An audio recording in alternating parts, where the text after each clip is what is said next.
श्रीमद्वल्लभनन्दनम् अज्ञानतिमिरान्धस्य ज्ञानाञ्जनशलाकया चक्षुरुन्मीलितं येन तस्मै श्रीगुरवे नमः। नमामि हृदये शेषे लीलाक्षीराब्धिशायिनम् लक्ष्मीसहस्रलीलाभिः सेव्यमानं कलानिधिं चतुर्भिश्च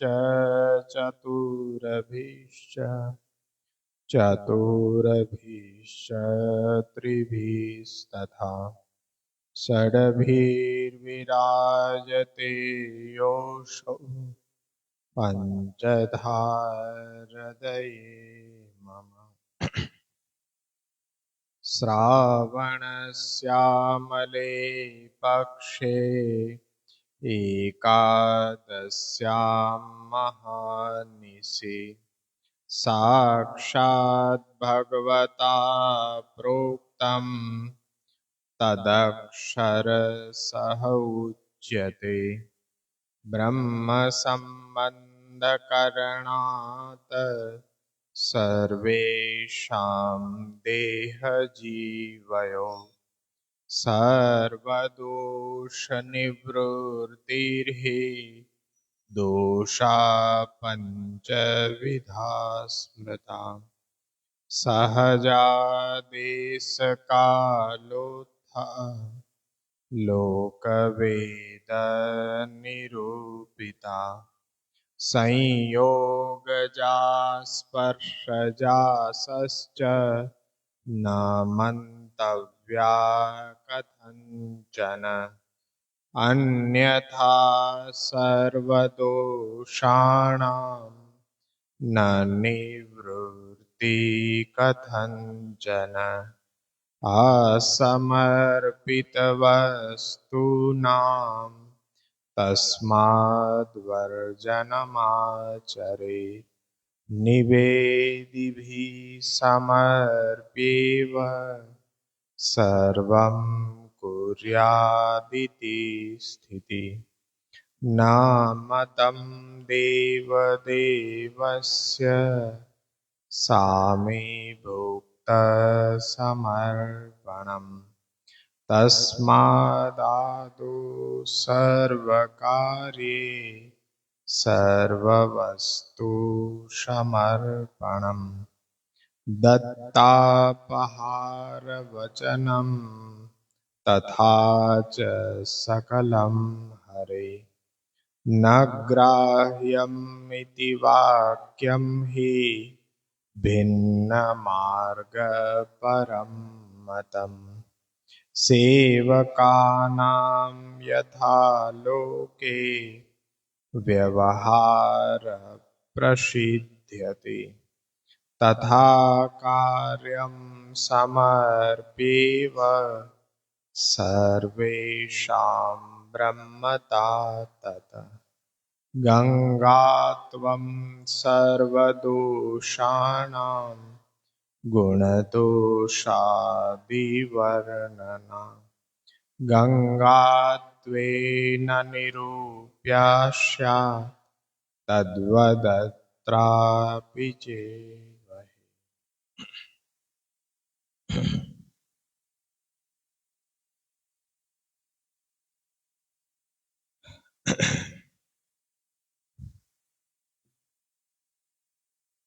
અત્યાર સુધી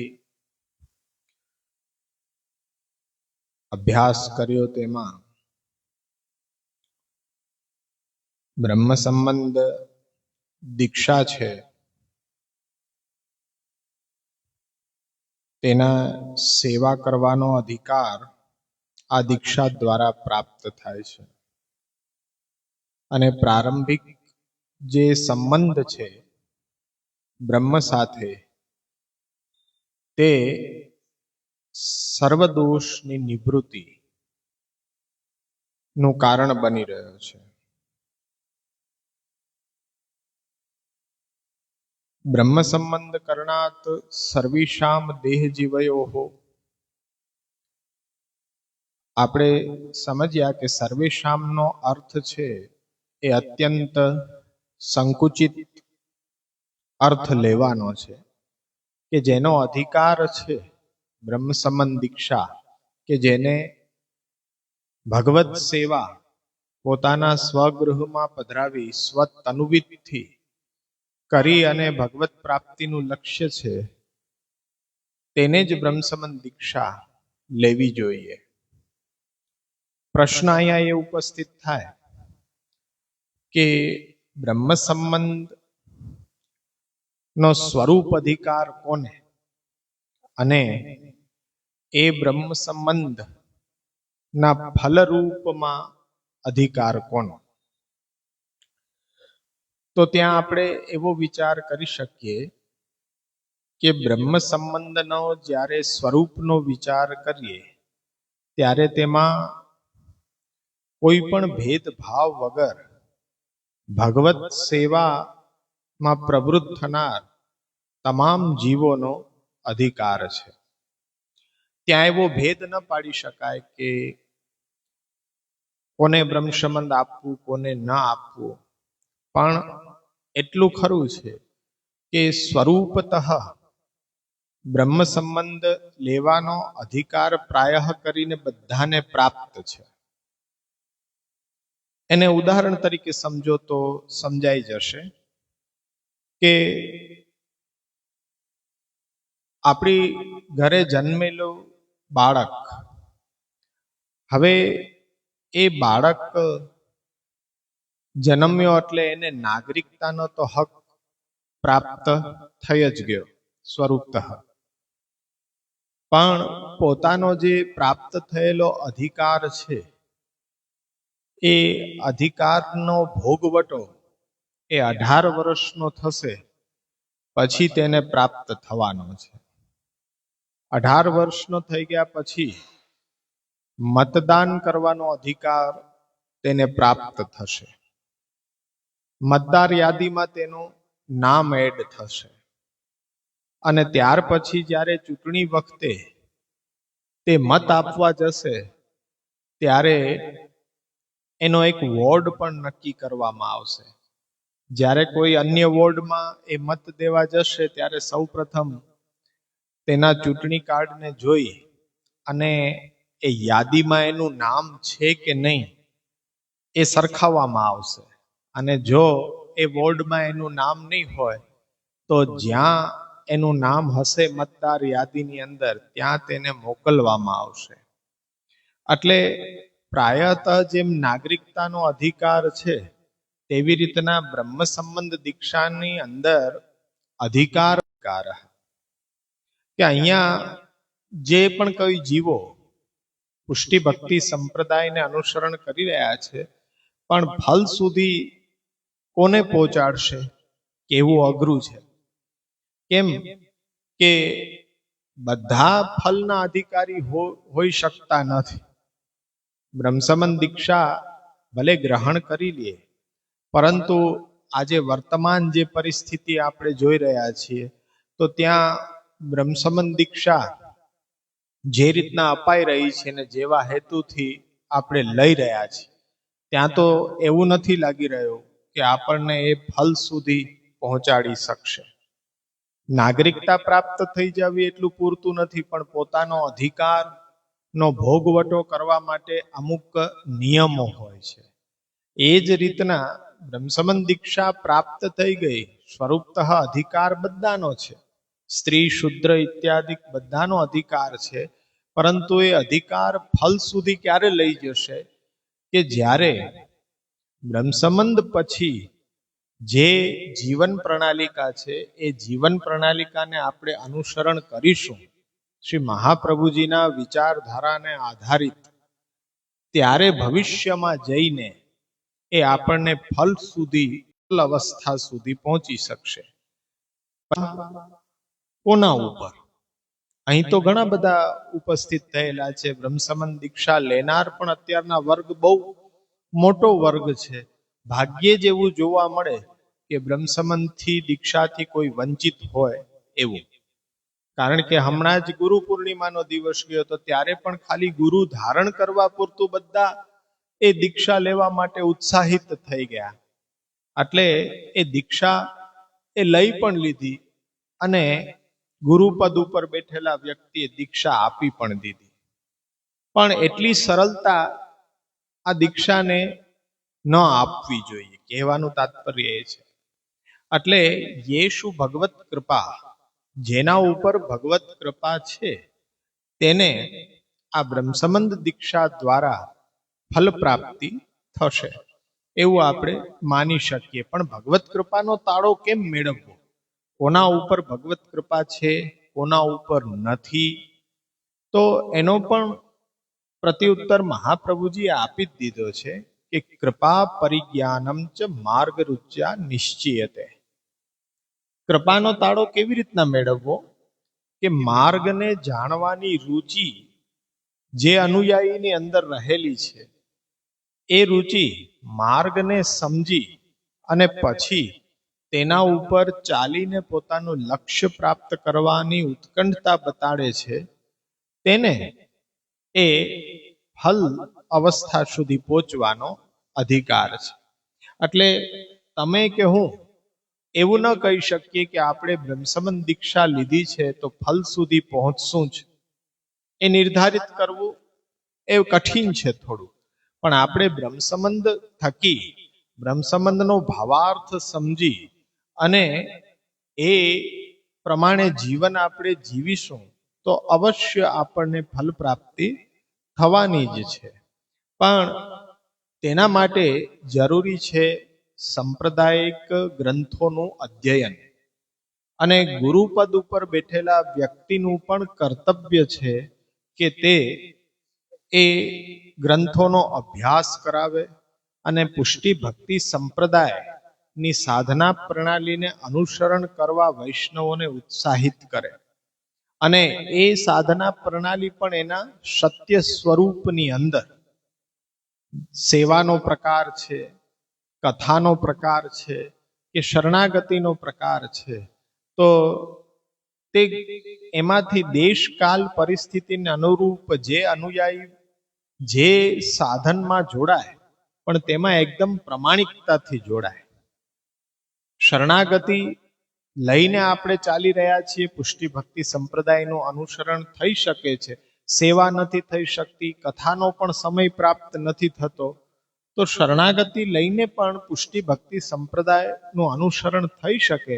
પણ ત્યાં પણ શરણાગતિ લઈએ છીએ તો પછી એના વિધિ નિષેધ નિયમો તો આપણે સમજવા જ પડશે.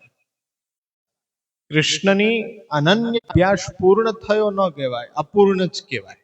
કે જ્યાં સુધી આપણા જીવનમાં એને આચરણમાં ન મૂકીએ ત્યાં સુધી કરેલો અભ્યાસ અધૂરો કહેવાય છે.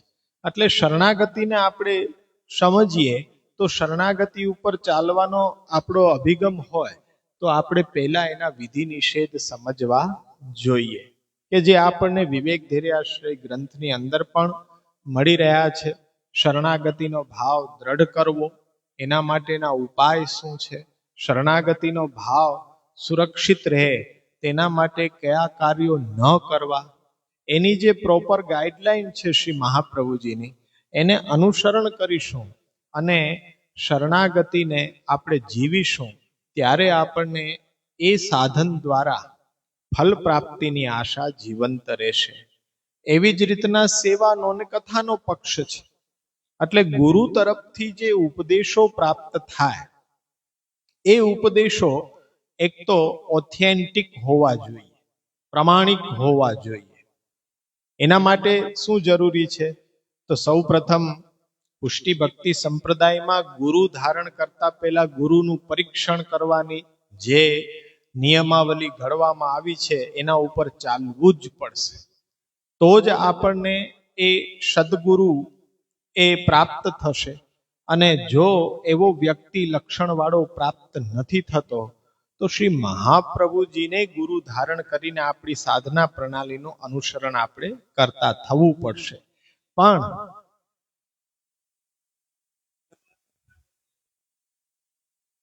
હા, શરણાગતિ ને સમર્પણ. પેલા જો શરણાગતિ છે તો હા હા શરણાગતિ છે. શરણાગતિ શું છે? દાસત્વનું બોધન, કે હું કૃષ્ણનો દાસ છું. મારી ઓળખ શું છે? કૃષ્ણના દાસ તરીકે છે. હવે દાસનું કર્તવ્ય શું છે? કે સ્વામીની આજ્ઞા પ્રમાણે જ એ કાર્ય કરો. તો એ શરણાગતિનો જ બોધ છે.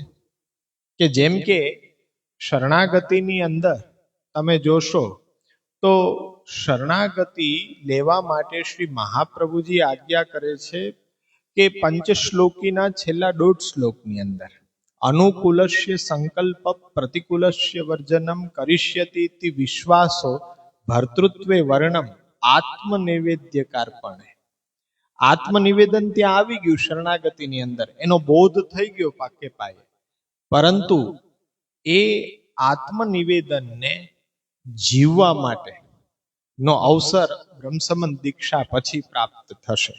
શરણાગતિ તો સમજી લીધી, શરણાગતિની અંદર સમર્પણને સમજી લીધું, અને આપણે એ પણ જોઈ લીધું કે એકબીજા વિના એક બીજું અધૂરું છે. શરણાગતિ સમર્પણ વિના અધૂરી છે, અને સમર્પણ છે એ શરણાગતિ વિના અધૂરું છે. એટલે પ્રથમ પાયો તો આપણો શરણાગતિ છે. પણ આ ઉપદેશ આપી કોણ શકશે? તો એના માટે શરૂઆત આપ એથી જ કરે છે કે ભાઈ કૃષ્ણ સેવા પરમ વિક્ષ્ય દંભાદિ રહિતમ નરમ ભાગવત તત્વજ્ઞમ. આ જે લક્ષણોથી લક્ષિત જે વ્યક્તિ હોય એને ગુરુ તરીકે ધારણ કરવો જોઈએ. શા માટે?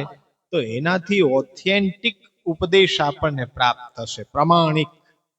કારણ કે પ્રમાણિક ઉપદેશ પ્રાપ્ત થશે તો જ આપણે પુષ્ટિ ભક્તિ સંપ્રદાય થકી એ આપણી સાધના પ્રણાલીના સ્વરૂપને સમજી શકશું, એને જીવવા માટે ઉત્સાહિત થઈ શકીશું, અને એના થકી ફલ અવસ્થા સુધી આપણે પહોંચી શકીશું. એટલે આચરણ તેનાથી જ શરૂઆત કરવી પડશે. એટલે બ્રહ્મ સંબંધ ફલિત થાય તેના માટે યોગ્ય સામર્થ્યવાન ગુરુ હોવો જોઈએ. અને એવો ગુરુ પ્રાપ્ત કરવા માટેનું પણ સાધન શ્રી મહાપ્રભુજીએ આપણને બધાને હાથમાં મૂક્યું છે. કે ગમે તે વ્યક્તિને એ ગુરુ તરીકે ધારણ કરી શકાય નહીં. ખાલી ઉત્તમ વંશમાં જન્મ લેવા પૂરતું નથી. ગુરુ પૂર્ણિમાને દિવસે આપણે સમજી ગયા કે ભાઈ ખાલી જન્મ લેવો પૂરતો નથી. તો પછી ઇતિહાસ ગ્રંથો આપણા ખોટા પડશે. કેમ? કે ઇતિહાસ ગ્રંથોની અંદર જો આપણી ભાવના આજે એવી જ છે કે વલ્લભ કુલની અંદર જે તમામ એ બાળકો છે, તો શું એ ગુરુત્વનો અધિકાર લઈને જ જન્મ લે છે? એવું નથી. ખાલી ઉત્તમ કુલમાં જન્મવાથી જો ઉત્તમતા નક્કી થઈ જતી હોત તો પછી ઇતિહાસ ગ્રંથ રામાયણ ને મહાભારત ખોટા. શા માટે ખોટા? કે ત્યાં તો દ્રષ્ટાંત એવા બતાડવામાં આવ્યા છે કે રાવણ છે, તો રાવણ તો બ્રાહ્મણ પુત્ર છે, અને બ્રાહ્મણ કુલ ઉત્તમ કુલ કહેવાય છે. તો રાવણને બ્રાહ્મણ અત્યાર સુધી આપણે આજની તારીખ સુધી પણ રાવણને બ્રાહ્મણ કે ઉત્તમ કુલનો વ્યક્તિ નથી સમજતા. એને અધમ રાક્ષસ સમજીએ છીએ. હકીકતે રાક્ષસ છે નહીં, પણ છે તો ઋષિપુત્ર. છતાં પણ એને આજે કેમ બધા રાક્ષસ તરીકે ઓળખે છે? તો એ વસ્તુ શું છે કે એના વિચાર, વર્તન, વ્યવહાર જે પણ કાંઈ છે એ ઉત્તમ કુલને શોભે એવા નથી, પણ કેના જેવા છે? અધમ કુલ જેવા છે. તો તમે કેવી રીતના માપદંડ કર્યો? એ વ્યક્તિના કુલને જોઈને નહીં, પણ એના વિચાર, વાણી, વર્તન અને વ્યવહારને તમે જોયા. અને વ્યવહારને જોઈને તમે નક્કી કરો છો કે આ તો ઉત્તમ કુલનો ન હોઈ શકે, અધમ રાક્ષસ હોઈ શકે. તો ત્યાં વર્તન, વાણી, વિચાર, વ્યવહાર ઉપરથી નક્કી થયું. કુલનું કોઈ મહત્વ તમે ન જોયું. ત્યાં કુલ ઉત્તમ છે, પણ ઉત્તમ કુલની અંદર ઉત્તમ જીવ જ જન્મ લે એવું પ્રમાણ ક્યાં છે આપણી પાસે? એટલે એનું બીજું ઉદાહરણ કે ભાઈ પ્રહલાદજી છે, એ સમજો એ તો હિરણ્યકશ્યપુની ઘરે જન્મ લીધો છે. હિરણ્યકશ્યપુ તો રાક્ષસ છે, અસુર કુલ છે. આજની તારીખ સુધી આપણે પ્રહલાદજીને ઉત્તમ ભગવત ભક્તની અંદર ગણના કરીએ છીએ, અસુર નથી ગણતા. ફરી પાછો વિચાર એ જ આવશે કે કેમ તમે અસુર કુલમાં જન્મ લીધો છે છતાં પણ એને ઉત્તમ ભગવત ભક્ત કેમ ગણો છો? તો એ જ વસ્તુ આવશે કે એની વિચાર, વાણી, વર્તન અને વ્યવહાર એ રાક્ષસો જેવા નહોતા, પરંતુ ઉત્તમ ભગવત ભક્ત જેવા વિચાર, વાણી, વર્તન, વ્યવહાર હતા.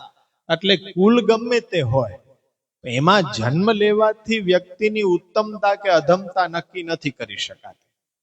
તો એ જ આધાર ઉપર શ્રી મહાપ્રભુજીએ જો આ કારિકામાં કેમ આજ્ઞા કરી કે ગુરુનું પરીક્ષણ કરીને પછી ધારણ કરવું જોઈએ? કારણ કે જરૂરી નથી કે ઉત્તમ કુલની અંદર ઉત્તમ જીવ જ જન્મ લે.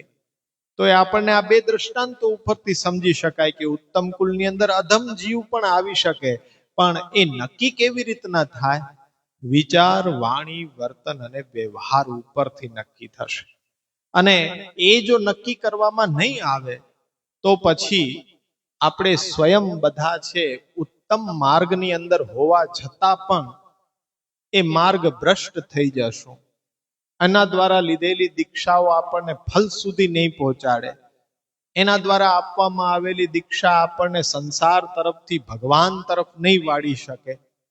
એટલે એ આપણું સંસાર આસક્તિ દિવસે દિવસે પ્રબળ થતી જશે. આપણે સમજ્યું હતું કે ગુરુનું કર્તવ્ય શું છે? ગુરુ છે સૌ પ્રથમ શિષ્યની દ્રષ્ટિ બદલી નાખે. દ્રષ્ટિ બદલી નાખે એટલે શિષ્યની ઈચ્છા પણ બદલી જાય. ઈચ્છા પણ બદલી જાય એટલે એ ઈચ્છા અનુકૂળ આચરણ પણ બદલી જાય.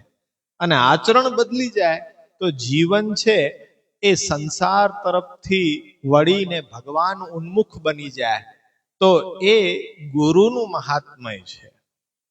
તો મહાપ્રભુજી જે ઉપદેશ આપ્યો એ આધારિત આપણે પરીક્ષણ કરીને જો ગુરુ ધારણ કરીશું તો અવશ્ય આપણે માર્ગની ઉત્તમ દીક્ષાઓ છે એ દીક્ષાઓ દ્વારા ફલ અવસ્થા સુધી પહોંચી શકીશું.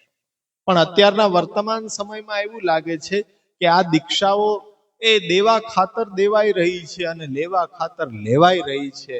આનો કોઈ અર્થ સરતો નથી. અત્યારના ખેદ સાથે કહેવું પડે. ભલે આપણે આંખ આડા કાન કરીએ છીએ કે ભાઈ એ તો પછી શ્રી મહાપ્રભુજી જાણે, અમે બધા એમ છૂટી જઈએ જવાબદારીમાંથી કે અમે કોણ અધિકારી ને અનધિકારીનો પારખું કરવા વાળા, અમે તો માધ્યમ બન્યા છે, શ્રી મહાપ્રભુજીના ચરણારવિંદમાં સોંપી દઈએ પછી મહાપ્રભુજી જાણે. નહીં, એ રીતના નહીં. મહાપ્રભુજીએ તો અધિકાર એ આપેલો છે એ વલ્લભ કુલને પણ કે ભાઈ જેમ શિષ્યગણ છે તમારી પરીક્ષા કરશે એ રીતના બીજા સ્તર ઉપર ગુરુ છે એ શિષ્યની પરીક્ષા કરશે. ભજે જિજ્ઞાસુ રાતરાત. જિજ્ઞાસુ હોય એને જ સંપ્રદાયની અંદર દીક્ષા આપવી જોઈએ. કેટલા બધા ઉદાહરણો છે આપણી પાસે 84-252 વૈષ્ણવની વાર્તાઓની અંદર કે મહાપ્રભુજીએ પરિવારમાંથી કોઈ એકને દીક્ષા આપી હોય, બીજા બધા સભ્યોને ના કહી હોય. અને એમાં એવું પણ જોવા મળે કે આખા પરિવારમાં એક જણાને દીક્ષા આપી તોય શરણાગતિની દીક્ષા, નામ દીક્ષા આપી છે. બાકી બ્રહ્મસંબંધ દીક્ષાનો એને સામર્થ્ય એનામાં ન જોવાથી એને એમ કીધું કે બ્રહ્મસંબંધનો અધિકારી નથી તું, કેવલ નામ દીક્ષાથી જ તમે આ સંસારને તરી જઈ શકશો. અને બીજા જે તારા ઘરના પરિવારના સભ્યો છે એ દેવી જીવ પણ નથી, પ્રવાહી જીવ છે, તો તારા સંગ દ્વારા પણ એમનો ઉદ્ધાર થઈ જશે. તો આજે કેમ એવું નહીં? આજે કેમ પરિવારના 6 સભ્યો હોય તો 6 સભ્ય નામ દીક્ષા નહીં બ્રહ્મસંબંધ દીક્ષા લીધેલા બધાય હોય? આવું કેમ થઈ રહ્યું છે?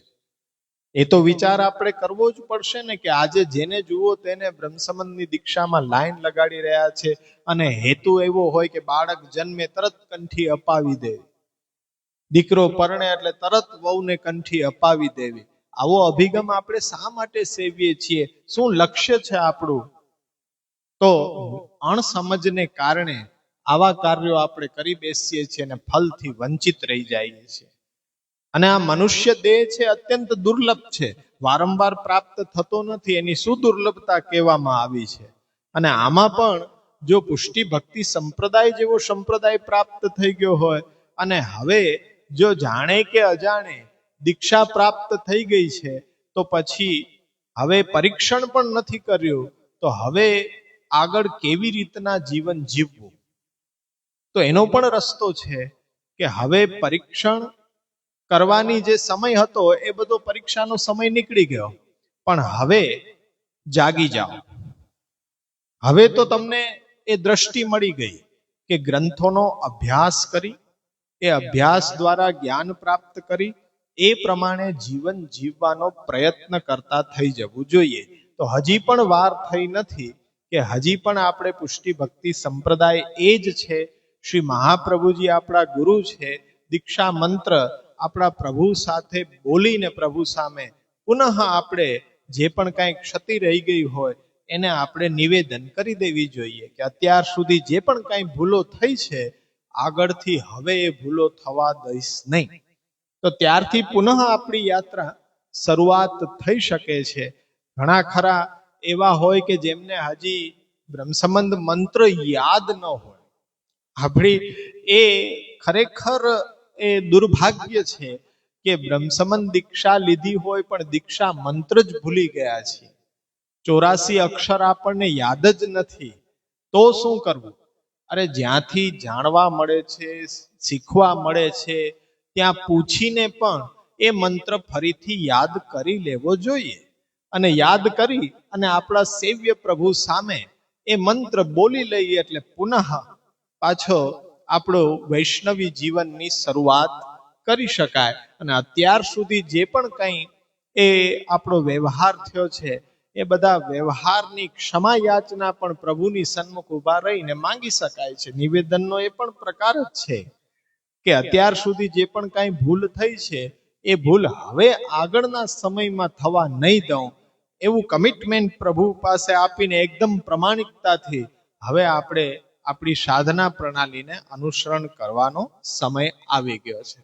એટલે બ્રહ્મ સંબંધ દ્વારા ભગવત પ્રાપ્તિ થઈ શકે છે. એનો પુરાવો આપણને વાર્તા સાહિત્યો આપે છે કે દીક્ષા મંત્ર દેવાતા જ કંઈક અલૌકિક વિચાર, અલૌકિક ભાવના હૃદયની અંદર જાગૃત થઈ જતી હતી. કારણ કે ગુરુ જો આ રીતના પ્રાપ્ત થશે, ગદ્ય મંત્રની દિવ્યતા પણ એટલી જ છે, સાક્ષાત ગોવર્ધન ધરણે આપેલું વચન છે. તો એ દ્વારા જો પ્રમાણિકતાથી આપણે પ્રભુની શરણાગતિ લઈ અને પૂર્ણ સમર્પિત જીવન જીવવા માટે કમર કસી લઈએ, તો આજનો સમય પણ એ જ છે કે આપણને એ પ્રભુ પ્રાપ્તિ અવશ્ય એ થશે ને થશે જ. શ્રી મહાપ્રભુજીના વચનો ઉપર વિશ્વાસ હોવો જોઈએ. એટલે બ્રહ્મ સંબંધ કરણાત સર્વેશામ દેહ જીવયો હોય આપણે જોયું. સર્વેશામનો અર્થ બધાને નહીં, બધાને નહીં, કારણ કે બધા અધિકારી હોતા નથી. પરસ્પર પરીક્ષણ દ્વારા ગુરુનું પરીક્ષણ થાય, જિજ્ઞાસુતા જોવે એને જ બ્રહ્મસંબંધ દીક્ષા આપે. બ્રહ્મસંબંધ બધા માટે નથી. એક વસ્તુ આપણે નિર્ધારણ કરી લઈએ, પુષ્ટિ ભક્તિ સંપ્રદાયમાં બ્રહ્મસંબંધ દીક્ષા બધા માટે નથી. જેને ભગવત સેવા થકી ભગવત પ્રાપ્તિ કરવી છે એના માટે જ બ્રહ્મસંબંધ છે. તો જ એ આગળ સિદ્ધાંત રહસ્ય સમજવું એ ફલિતાર્થ થશે. બાકી જેને સેવાનો દૂર દૂર સુધી કોઈ વિચાર નથી, તો સિદ્ધાંત રહસ્ય ભણીને કરશે શું? એટલે જે સેવાથી હજી દૂર છે, તો એમને સેવા પધરાવવા માટે પ્રયત્નશીલ થવું જોઈએ. મહાપ્રભુજીએ એકદમ સરળ પ્રકાર ભગવત સેવાનો બતાડ્યો છે. એવો પ્રકાર નથી જટિલ કે કઠિન કે આપણી દેશકાલ પરિસ્થિતિ અનુરૂપે અનુસરણ ન થઈ શકે. બધું જ શક્ય છે. કારણ કે ધર્મ છે ને, ધર્મનો ઉપદેશ છે ને, ધર્મના નિયમો છે ને, એટલા સુચારુ રીતે ઘડવામાં આવ્યા છે. કેવી રીતના ઘડવામાં આવ્યા ધર્મના નિયમ? તો કે ધર્મ જે બતાવવામાં આવ્યો છે કે જ્યાંથી તે પ્રગટ થયો એને ઉત્સર્ગ કહેવાય. કે ભાઈ સત્ય બોલવું જોઈએ હંમેશા, આ એનો ઉત્સર્ગ છે. હવે એ નિયમને આપણે પાલન કરવું જોઈએ, આપણો ધર્મ છે. અસત્ય બોલશો તો અધર્મ થશે, પણ ઉત્સર્ગ થયો છે તો એનો અપવાદ પણ આપવામાં આવે છે. અપવાદ એટલે શું? છૂટછાટ. આપણે છૂટછાટ કહીએ કે એવું નથી કે છૂટછાટ ન લઈ શકાય, લઈ શકાય. જેમ કે આપણે રોજ માથું પલાળીને અપરસ કરવી જોઈએ, આ નિયમ છે, ધર્મ છે. પણ એવી અવસ્થા કે જેનાથી ડોક્ટરે એમ કીધું કે ભાઈ માથું પલાળશો નહીં, અને હવે તમારે એ અપરસ કરવાની છે સેવા માટે. કેવી રીતના કરશો? માથું પલાળ્યા વિના તો અપરસ કરાય જ નહીં. નિયમ હોય એમાં અપવાદ પણ હોય. માની લ્યો કે મોતિયો ઇત્યાદિ ઉતરાયું છે, 21 દિવસ સુધી માથા ઉપર પાણી નથી અડાડવાનું, તો શું સેવાથી દૂર રહેવું? 21 દિવસ સેવાથી દૂર ન રહેવાય, પણ એમાં અપવાદ છે. અપવાદ શું છે? કે ખાલી ગળે ગળેથી સ્નાન કરી લેશો તો એ પવિત્ર જ ગણાશે, એ અપરસ જ થઈ ગઈ કહેવાશે. કેમ કે ધર્મશાસ્ત્રમાં કહેવામાં આવ્યું છે કે માથું સ્વર્ગ છે, છોવાતું નથી. એટલે ગળે ગળે સુધી સ્નાન કરશો તો પણ અપરસ થઈ જશે. એવી રીતના દરેક પરિસ્થિતિની અંદર પાછું સત્ય બોલાતું નથી. કોઈક વાર ધર્મનું રક્ષણ કરવા માટે અસત્યનો પણ આશ્રય લેવો ધર્મ છે. એની અપવાદિક પરિસ્થિતિ છે. ગાય કતલખાનામાંથી છૂટીને ભાગે છે, તમે રસ્તામાં ગાયને જુઓ છો, પાછળ પકડનાર દોડી રહ્યો છે ને તમને આવીને પૂછે કે ગાય કઈ દિશામાં ગઈ, ત્યારે તમે શું કહેશો? સત્યનો આગ્રહ રાખશો તો અધર્મ થશે, સાચી દિશા બતાડશો તો અધર્મ થશે. તમારે એને અવળી દિશા બતાડવી પડશે. જે દિશામાં ગાય ગઈ નથી એ દિશા તમારે એને બતાવવી પડશે, અસત્ય બોલવું પડશે, કારણ કે અપવાદિક પરિસ્થિતિ છે. આ અપવાદને ન સમજવાને કારણે આજે સેવા અઘરી થઈ છે. સેવાથી વૈષ્ણવો દૂર જઈ રહ્યા છે, કારણ કે અપવાદને નથી સમજતા. એમ જ કહે કે આ જ રીતના સેવાનો પ્રકાર છે. અરે સેવાના પ્રકારની અંદર દેશકાલ પરિસ્થિતિની છૂટછાટ પણ હોય છે, પણ એ કેટલી? કે કઠિન પરિસ્થિતિ જ્યાં સુધી છે ત્યાં જ સુધી, ત્યાં જ સુધી. એ પરિસ્થિતિ દૂર થઈ ગઈ, હવે 21 દિવસ થઈ ગયા, હવે માથું પલાળવામાં કોઈ બાદ નથી, તો ફરીથી પ્રતિપ્રસવ, એટલે કે ફરીથી જે નિયમ બંધાણો હોય એ નિયમ પ્રમાણે આપણે ચાલવું જોઈએ. એટલે પછી અસત્ય ન બોલાય, એ પરિસ્થિતિ વહી ગઈ, પછી તમારે સત્ય જ બોલવું જોઈએ. એટલે આ રીતના ધર્મના નિયમોનું બંધારણ કરવામાં આવ્યું છે કે ઉત્સર્ગ, અપવાદ અને પછી પ્રતિપક્ષ. કે પરિસ્થિતિ એવી જટિલ છે, ત્યારે જટિલ પરિસ્થિતિની અંદર કોઈ એવો આપણે કાર્ય કરવું પડે, જરૂરી છે કે કરી દો, પણ એ પરિસ્થિતિ દૂર થઈ ગયા પછી એ કાર્યની જે પદ્ધતિ છે એ જ પ્રમાણે કરો.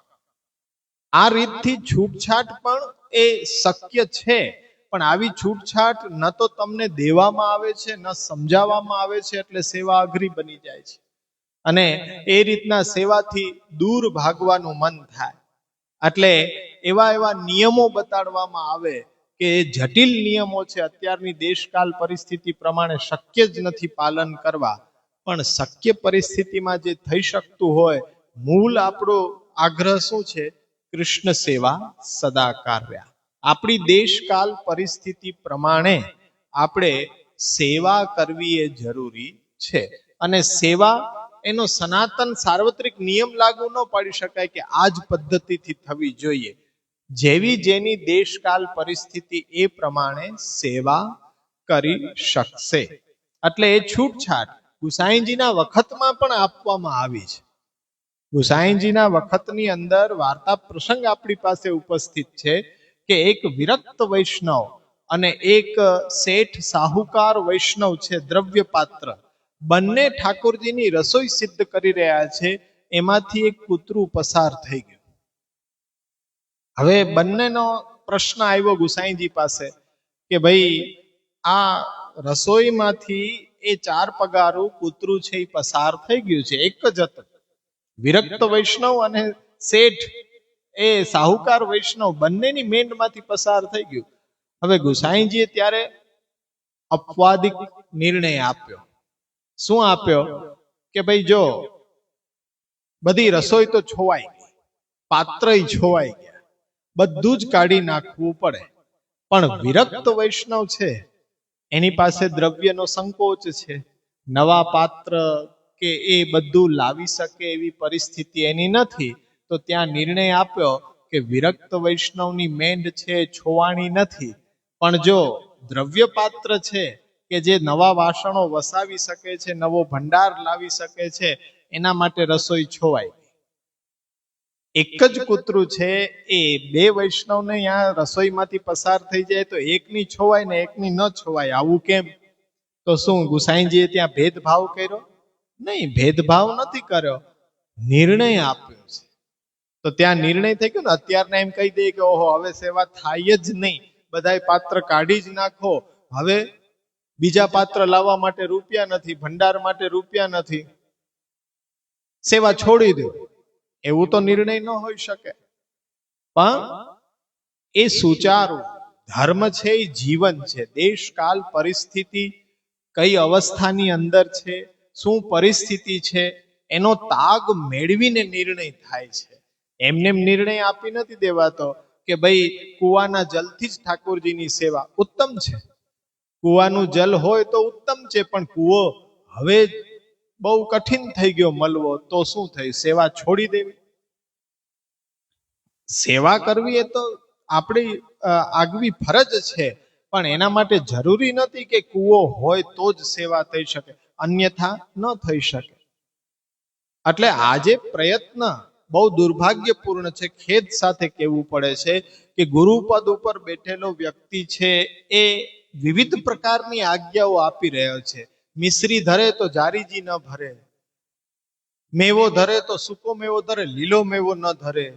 આ વિચિત્ર પ્રકારની આજ્ઞાઓ ગુરુદેવ દ્વારા અપાતી હોય છે કે અમને મિશ્રિત ધરવાની આજ્ઞા, જારીજી ભરવાની આજ્ઞા નથી. આવી કેવી સેવા? અને આપણો ઉપરનો માળ કામ જ ન કરતો હોય એવી રીતના આપણે તો, અરે મહાપ્રભુજી આજ્ઞા કરે છે કે ભાઈ સેવા એકવાર પધરાવી દીધી, મારું સર્વસ્વ છે એ તારા હાથમાં આપી રહ્યો છું, આની દેખભાળ, લાલન પાલન, પોષણ હવે તારી જવાબદારી છે.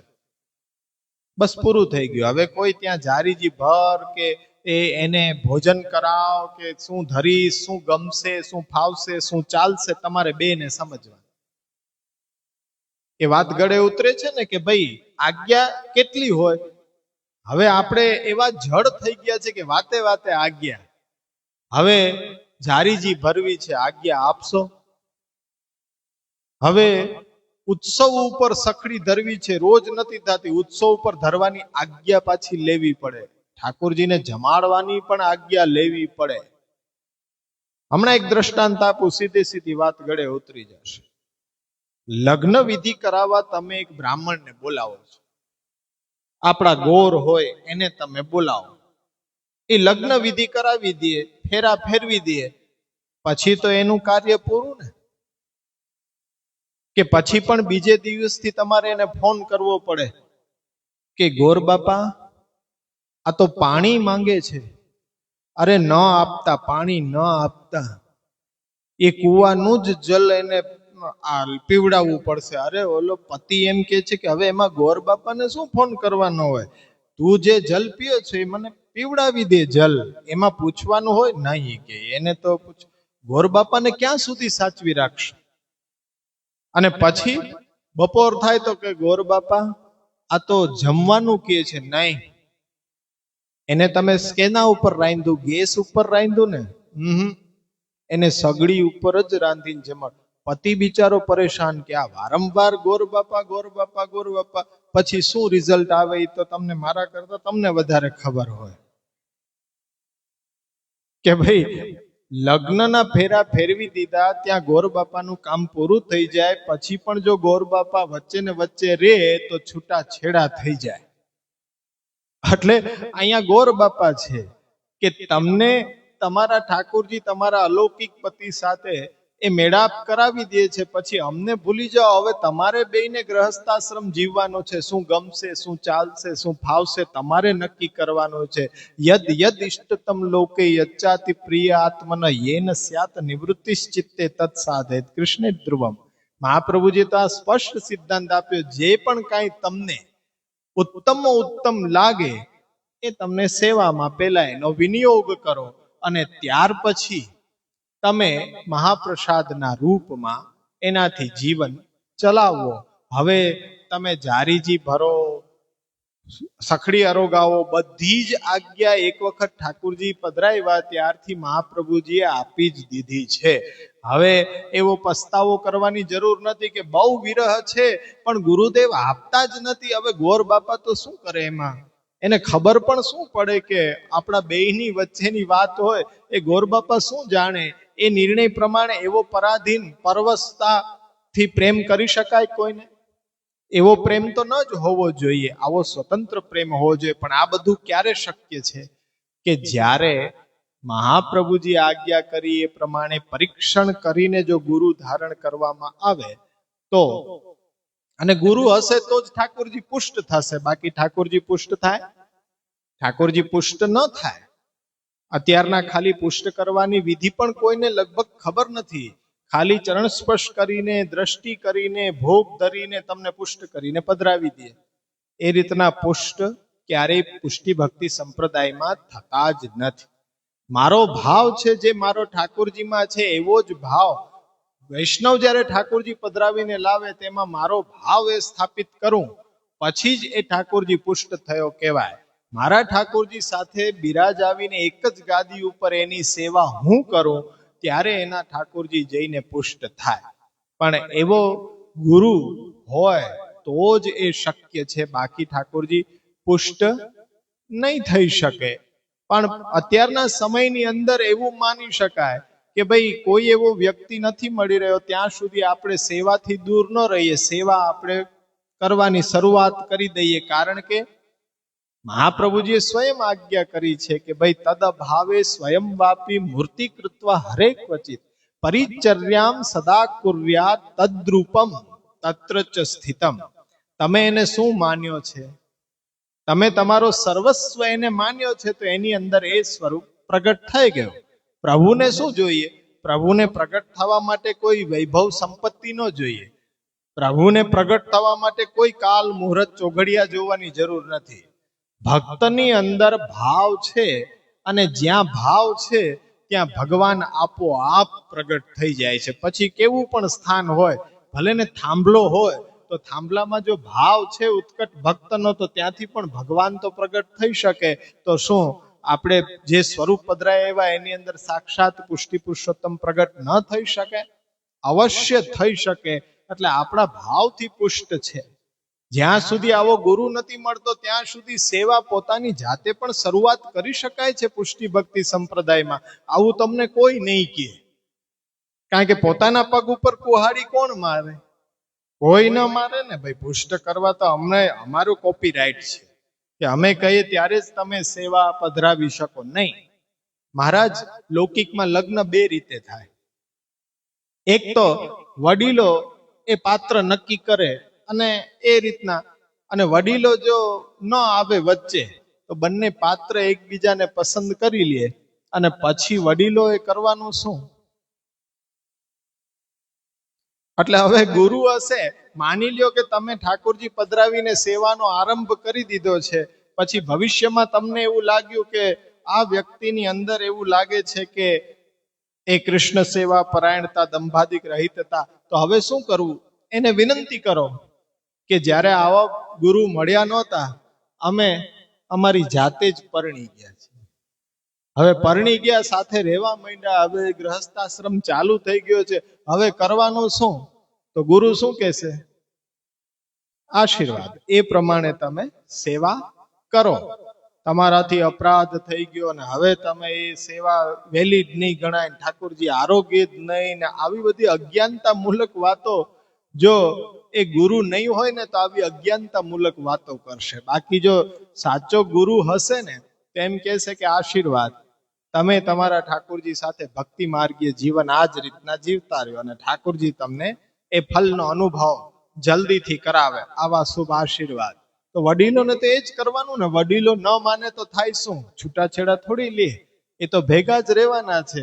માની જશો તો ઘરમાં રહેશે, બાકી નહીં માનો તો ઘર છોડીને ચાલ્યા જશે. પણ અહીંયા પ્રેમ હોવો જોઈએ, સ્નેહ હોવો જોઈએ, તો આ શક્ય થઈ શકે. તો આ બધી વસ્તુ ક્યારે શક્ય છે? કે ગુરુ જો સાચો પ્રાપ્ત થાય તો જ આપણને એ ઉપદેશ દ્વારા સન્માર્ગ બતાડે અને એ માર્ગ ઉપર આપણે ચાલીએ. અત્યારના પણ પરિસ્થિતિ આપણી એવી છે કે ભટકી ચૂક્યા છીએ. આપણે બધા આપણા પથ ઉપરથી ભટકેલા છીએ, પણ મહાપ્રભુજીની કૃપાથી આપણને એક સંજોગ એવો પ્રાપ્ત થયો છે કે એક જ સ્થાન ઉપર આપણે બધા બેસી અને આપણા એ માર્ગના સ્વરૂપને મહાપ્રભુજીના એ વચનો આધારિત સમજવાનો પ્રયત્ન કરી રહ્યા છે. આ સંજોગ જ છે કે જે મહાપ્રભુજીએ કૃપા કરી છે અને એક મંચસ્થ થયા અને હવે આપણે આપણી જે ક્ષતિઓ છે, ભૂલો છે, એને દૂર કરીશું અને હવેથી જાગ્યા ત્યારથી સવા, એટલે હવે આપણે સન્માર્ગ તરફ વળીશું. તો એ જ અહીંયા બ્રહ્મ સંબંધ કરણાત સર્વેશામ દેહ જીવયો હો સર્વદોષ નિવૃત્તિરિહિ દોષાહ પંચવિધા સ્મૃતા. બધા દોષોની નિવૃત્તિ, એટલે નિવૃત્તિ એટલે કે સ્વરૂપગત તો એમનેમ જ રહે છે, પરંતુ એ સ્વભાવથી હવે સેવામાં પ્રતિબંધ કરતા અટકી જશે, એટલું અહીંયા માનવામાં આવે છે. નાશ નથી થતો, નાશ નથી થતો. કોઈ પણ પ્રકારે ભક્તિ માર્ગમાં એ તમને પ્રતિબંધ કરશે નહીં. એ રીતના નિવૃત્તિ થશે.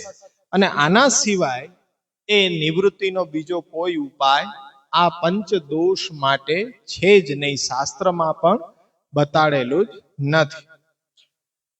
વૈષ્ણવી જીવનની શરૂઆત થાય છે અસમર્પિત વસ્તુનામ તસ્માદ વર્જનમ આચરેત. આ પ્રથમ આપણે જોયું હતું કે વૈષ્ણવી જીવનની શરૂઆત કેવી રીતના થાય? અસમર્પિત વસ્તુનામ તસ્માદ વર્જનમ આચરેત.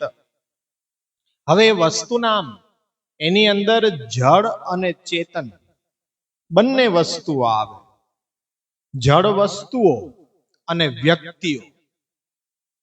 અસમર્પિત વસ્તુનામ તસ્માદ વર્જનમ આચરે. પ્રભુ સંબંધિત વસ્તુ કે વ્યક્તિ ન હોય તેની સાથે આપણો સંસર્ગ થવો જોઈએ નહીં. હવે આને જો સમજ્યા ન હોય ને, વિચાર વારંવાર એટલે કહું છું કે સમજવાનું અહીંયા જ છે બધું. આ જે શ્લોકો છે, હવે વૈષ્ણવી જીવનની શરૂઆત થાય છે એને જ વધારે સમજવાની જરૂર છે, જેનાથી કરીને કંઈક આપણી ભ્રમણા છે એ દૂર થઈ શકે. અસમર્પિત વસ્તુ નામ તસ્માદ વર્જન માચરે, એટલે સમર્પિત જીવન જીવવું, પણ જે પ્રભુ સેવા લાયક ન હોય એવી વસ્તુઓથી આપણે દૂર રહેવું જોઈએ. એનું વર્જન માચરેત. હવે વસ્તુ તો ઠીક સમજ્યા કે એના વગર ચલાવી પણ લઈએ, પણ વ્યક્તિઓનું શું કરવું? કે એનાથી દૂર કેમ રહી શકાય? એક જ પરિવારમાં રહેવું છે, સમાજમાં રહેવું છે, તો પછી અસમર્પિત વસ્તુ નામ તસ્માદ વર્જનમ આચરિત, એનું શું કરવું? માની લ્યો કે બ્રહ્મસંબંધ તો એક જણાએ લીધેલું છે ઘરમાં, બાકીના સભ્યો છે એને બ્રહ્મસંબંધ લીધું નથી, ભગવત સેવામાં પણ એ સહાયક નથી થતા, એટલે કે અસમર્પિત જ છે. તો હવે અસમર્પિત વસ્તુ નામ તસ્માદ વર્જનમ આચરેત. પ્રસંગ આવે છે, વાર્તાનો પ્રસંગ આવે છે કે મહાપ્રભુજી પૃથ્વી પરિક્રમા કરતા કરતા વૈષ્ણવને ત્યાં પધાર્યા, ત્યારે એમના ઘરના હતા પત્ની, એ કંઈક કાર્યાર્થે બહાર ગયેલા હતા અને પુરુષ ઘરમાં, અને એને મહાપ્રભુજીએ બ્રહ્મસંબંધ દીક્ષા આપી અને બોધ કર્યો. અસમર્પિત વસ્તુ નામ તસ્માદ વર્જનમ આચરેત. હવે મહાપ્રભુજી તો આગળ પધારી ગયા અને એના ઘરના છે પત્ની એ બજારમાંથી આવ્યા, ત્યારે હવે ઘરમાં એને રોકી દીધા કે હવે તારે મારે કોઈ સંબંધ નહીં. આવું કેમ? ત્યારે એમ કીધું કે હવે હું મહાપ્રભુજીને શરણે ગયો છું, બ્રહ્મસંબંધ દીક્ષા લીધી છે, અને પ્રભુને સમર્પિત ન હોય એવી કોઈ પણ વસ્તુ કે વ્યક્તિ સાથે મારો સંબંધ નહીં રહે, જડતા પૂર્વક. એને માટે ઘરમાં અલગ કરી દીધો. વાર્તા સાહિત્યમાં અનેક જગ્યાએ આવા આપણને મળે કે ભાઈ મહાપ્રભુજીથી દીક્ષા લઈને આવ્યા, ઘરમાં આવીને સીધું એમ કહી દીધું કે હવે હું વૈષ્ણવ થઈ ગયો છું, એટલે હવે મારે ને તમારે નહીં પડે. જો મને ઘરમાં રાખવો હોય તો મને અલગ કરી દો, મારી બધી વસ્તુ જગ્યા બધી અલગ, તમારી સાથે મારો કોઈ વ્યવહાર રહેશે નહીં. આવું વાર્તા સાહિત્યોમાં મળે, અને આપણે ભગવદ વાર્તામાં એ વાંચન કરતા હોય એટલે આપણને એવો પાછો ઉત્સાહ આવે કે આપણે પાછો આવું કરીએ. ત્યાં જ ભૂલ થાય છે. આપણે દેશ કાલ પરિસ્થિતિનો તાગ મેળવવો જોઈએ. આપણે એવું કરી શકીશું નહીં. અત્યારના સમયમાં અલગ થવાતું નથી. કંઈક આપણે એનો હાર્દ સમજ્યા નથી. અસમર્પિત વસ્તુના તસ્માદ વર્જનમાચરે. એ પુરુષ એટલો બધો જડ થઈ ગયો કે ઠાકોરજીની સેવા, પાત્ર, રસોઈ, એને રસોઈ બનાવીને આપે નહીં, કરવા તો ન દે પણ એને જમાડે નહીં, ઘરમાં ક્યાંય અડવાનું નહીં. અલગ એ પત્ની બેઠી રહી બિચારી, એટલું ધૈર્ય ધારણ કર્યું કે એને કોઈ પણ વસ્તુ કરવા ન દે, એને ભોજન પણ ન આપે બનાવીને. આટલી જડતા કે કોઈ સંબંધ જ નહીં. બિચારી એ પતિ પ્રસાદ લઈ લે, પછી જૂઠણની પાત્રમાં જે કાંઈ વધ્યું હોય ને લઈને નિર્વાહ કરે. ઘણો સમય વીતી ગયો પછી ઠાકોરજીએ વૈષ્ણવ પતિને આજ્ઞા કરી કે આટલી બધી જડતા શા માટે? વૈષ્ણવ થઈને અમાનવીય કૃત્ય. સામાન્ય માણસમાં પણ આવા દોષ ન હોવા જોઈએ. હવે તો તું વૈષ્ણવ થઈ ગયો છો, જીવ માત્ર ઉપર દયા રાખવી જોઈએ, અને આવી જડતા, કઠોરતા ક્યાંથી આવે? નહીં કે હવે મહાપ્રભુજી આજ્ઞા કરી કે અસમર્પિત વસ્તુ નામ તસ્માદ વર્જનમ આચરે, એટલે હવે સંબંધ ન રાખી શકાય. પ્રભુએ ત્યાં આજ્ઞા કરી છે કે એક કંઠી લે, હું તને આજ્ઞા કરું છું, તું સ્ત્રીને નામ સંભળાવ અને પછી એને સેવામાં લે. આવી કઠોરતા, આવો વ્યવહાર, અમાનવીય વ્યવહાર શોભે નહીં વૈષ્ણવને. એટલે આપણે તો કેટલી કઠોરતા કરીએ છીએ. જો વૈષ્ણવ થઈ ગયા પછી ક્રોધ, વ્યવહારની અંદર કઠોરતા, પછી વાણીની અંદર કઠોરતા એ હોવી જોઈએ નહીં. વૈષ્ણવ થઈને ઝઘડો ન કરાય, પહેલી વાત એ જ. વૈષ્ણવ થઈને ક્રોધ ન કરાય. વૈષ્ણવ થઈને જેવા તેવા વ્યસનોની અંદર આપણે પડાય નહીં. ત્યાં અસમર્પિત વસ્તુ નામ તસ્માદ વર્જન. માવા, પાન, બીડી, સિગારેટ, આતે બધું એ જે વ્યસનોની અંદર પડ્યા છે, અસમર્પિત વસ્તુ નામ તસ્માદ વર્જનમાં ચરે. ઠાકોરજી સંબંધિત નથી એવું વ્યસન કોઈ કામનું નહીં, તો એ છોડી દેવું જોઈએ. પણ વ્યવહારની અંદર એ વસ્તુ જે આપણા ઉપર નિર્ભર છે એને છોડી શકાતા નથી. આપણે આટલું જ સમજ્યા કે અસમર્પિત વસ્તુ નામ તસ્માદ વર્જનમ આચરે. તે વર્જન ત્યાગ ક્યારે? પહેલા પણ મેં કહ્યું હતું ગયા વખતે કે આ પ્રકરણ ગ્રંથ છે, આની અંદર મહાપ્રભુજીએ બહુ સૂક્ષ્મતાથી ઈશારો કર્યો છે. ખુલાસો નિબંધમાં અને અન્ય 16 ગ્રંથના ગ્રંથોમાં કર્યો છે. અસમર્પિત વસ્તુ નામ તસ્માદ વર્જનમાં ચરિત, એનો વિશેષ ખુલાસો કે ક્યારે ત્યાગ કરવો. ભાર્યાદિ અનુકૂલશ્ચેત ક્રિયતામ ભગવત સેવા કાર્યો ક્યારે કરાવો? કે ભાર્યા, જે પણ ઘરના પરિવારના સભ્યો, સ્ત્રી, પુત્ર ઇત્યાદિ છે, એ જો અનુકૂળ હોય તો સેવા એમની પાસે કરાવડાવો. ઉદાસીને સ્વયં કુર્યાત. એટલે જો એ ઉદાસીન છે, સેવા નથી કરતા, કોઈ મોટો પ્રશ્ન નથી, તમારી જાતે કરી લ્યો સેવા, પણ એનું લાલન પાલન પોષણ તો ઇત્યાદિ કરો જ. પ્રતિકૂલે ગૃહમ ત્યજે. પ્રશ્ન ક્યારે ઉભો થાય કે સેવા તો ન કરે, બહુ મોટો પ્રશ્ન નથી, પણ તમને પણ સેવા કરતા અટકાવે, ત્યારે પ્રશ્ન ઉભો થાય છે કે હવે શું નિર્ણય લેવો. હવે એ નિર્ણય લેવામાં પણ શ્રી મહાપ્રભુજી એમ આજ્ઞા કરે છે કે એને છોડવા. ત્યાગ એટલે કયા પ્રકારનો ત્યાગ છે એ પણ આપણે ન સમજી શક્યા. પહેલો વિચાર એ કરવાનો કે આને હું છોડી દઈશ, ત્યાગ કરી દઈશ, તો આનું કોણ? વૃદ્ધ માતા પિતા છે, આપણી પત્ની છે, આપણા છોકરાઓ છે, આપણી જવાબદારીઓ છે, આપણા ઉપર નભી રહ્યા છે, તો આપણે જો એનો ત્યાગ કરી દઈશું તો પછી એની અવસ્થા શું થશે? એટલે હવે એવો વિચાર કરીએ કે એમનું કોઈ નથી મારા સિવાય, તો પ્રેમનો સંબંધ એની સાથે, સ્નેહનો સંબંધ હવે નથી, પરંતુ એની લાલન પાલન પોષણની જવાબદારી તો મારે જ ઉપાડવાની રહેશે.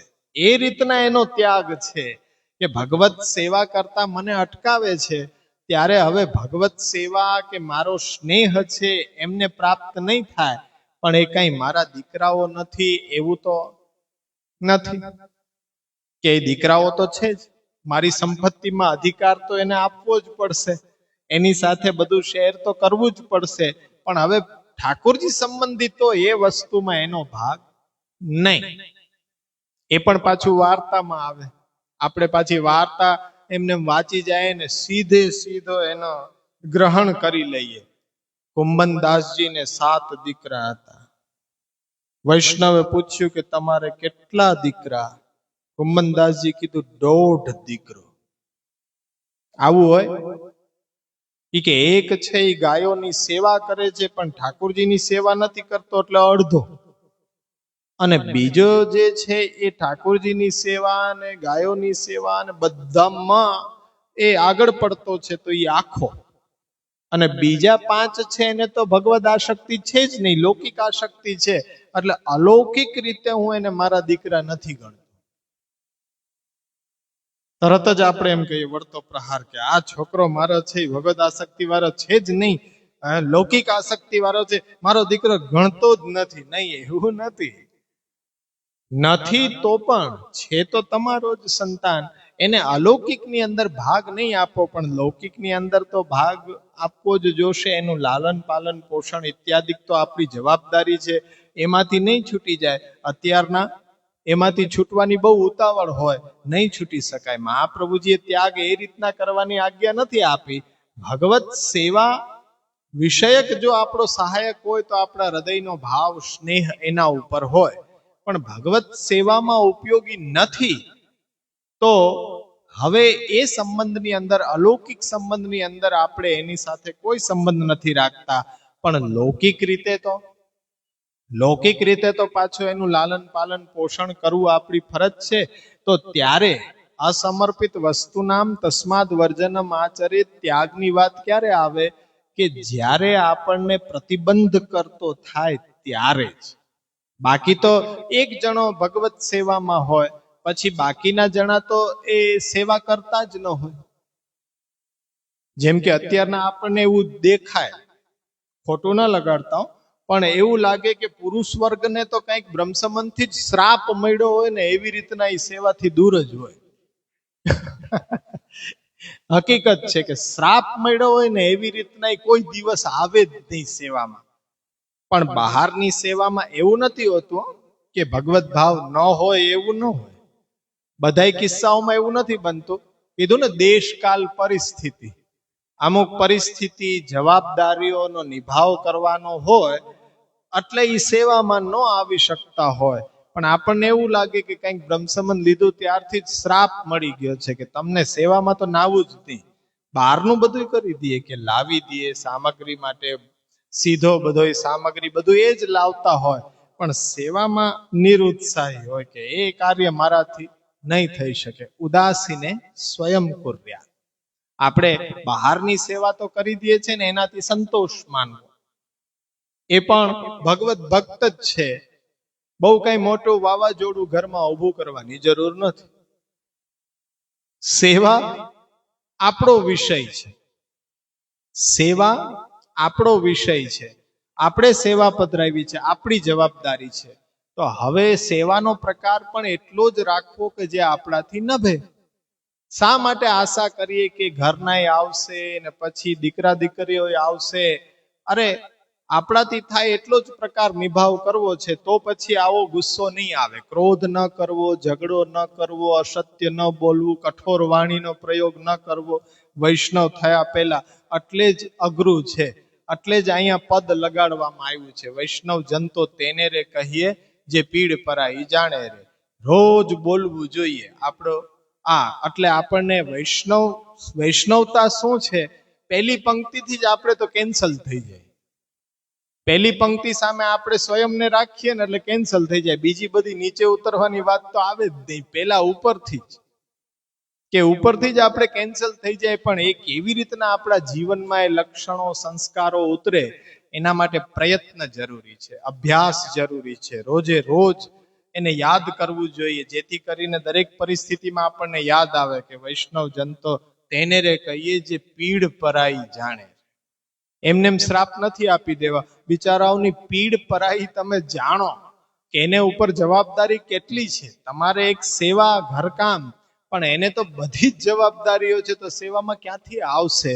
પીડ પરાઈ જાણે. થોડીક પીડ એની પણ પીડાને સમજો. પછી એમને તમે એમ કહી દો કે એ તો બહિર્મુખ છે, લૌકિક આસક્ત છે, એને શું સેવા સાથે કોઈ નિસ્બત નથી, આ બધાય તો સેવામાં કોઈ દિવસ નાતા જ નથી, સેવા મારે એકલાને જ કરવાની.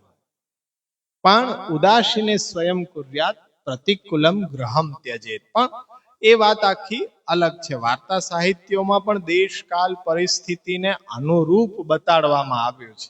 એ પ્રમાણમાં એને સમજો ને તો સાચો અર્થ સમજાય.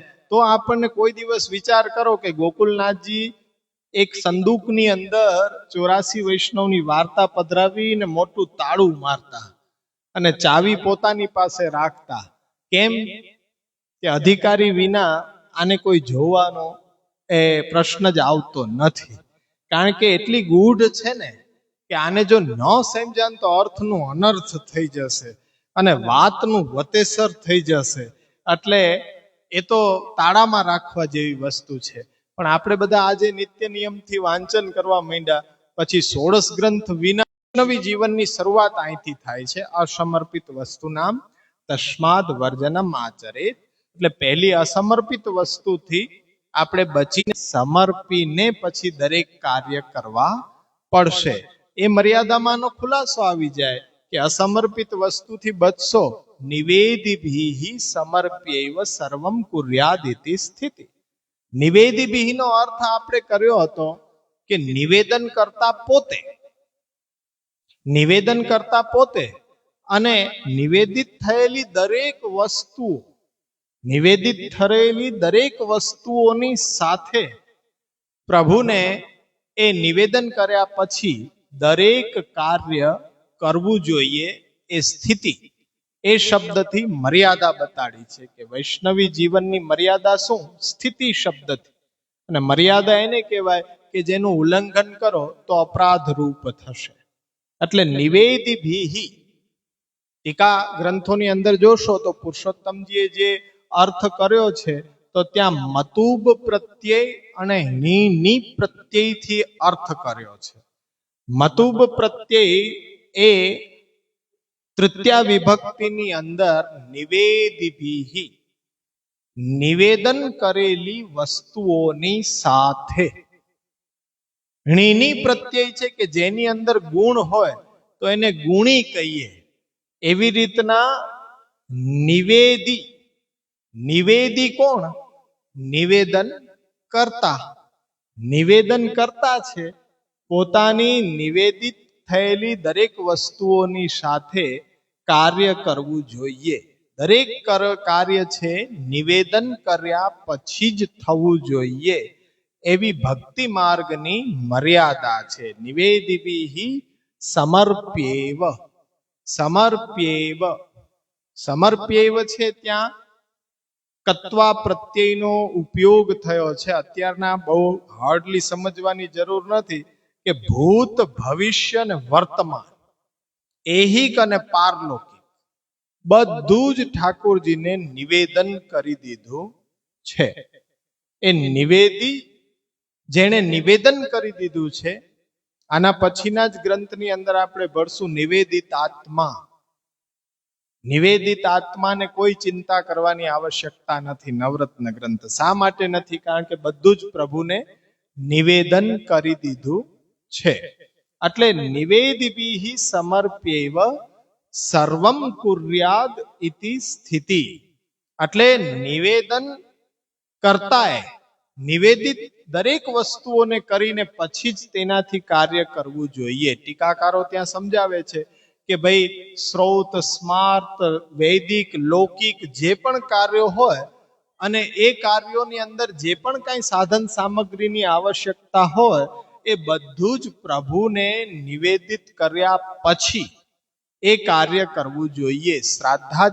શ્રાદ્ધ ઇત્યાદિ જે કર્મો છે તે કર્મોની અંદર પણ પ્રભુની ભગવત પ્રસાદી વસ્તુઓથી પિતૃઓને એનો સંબંધ કરાવવો જોઈએ. એટલે પિતૃઓને સંતોષ મળે છે.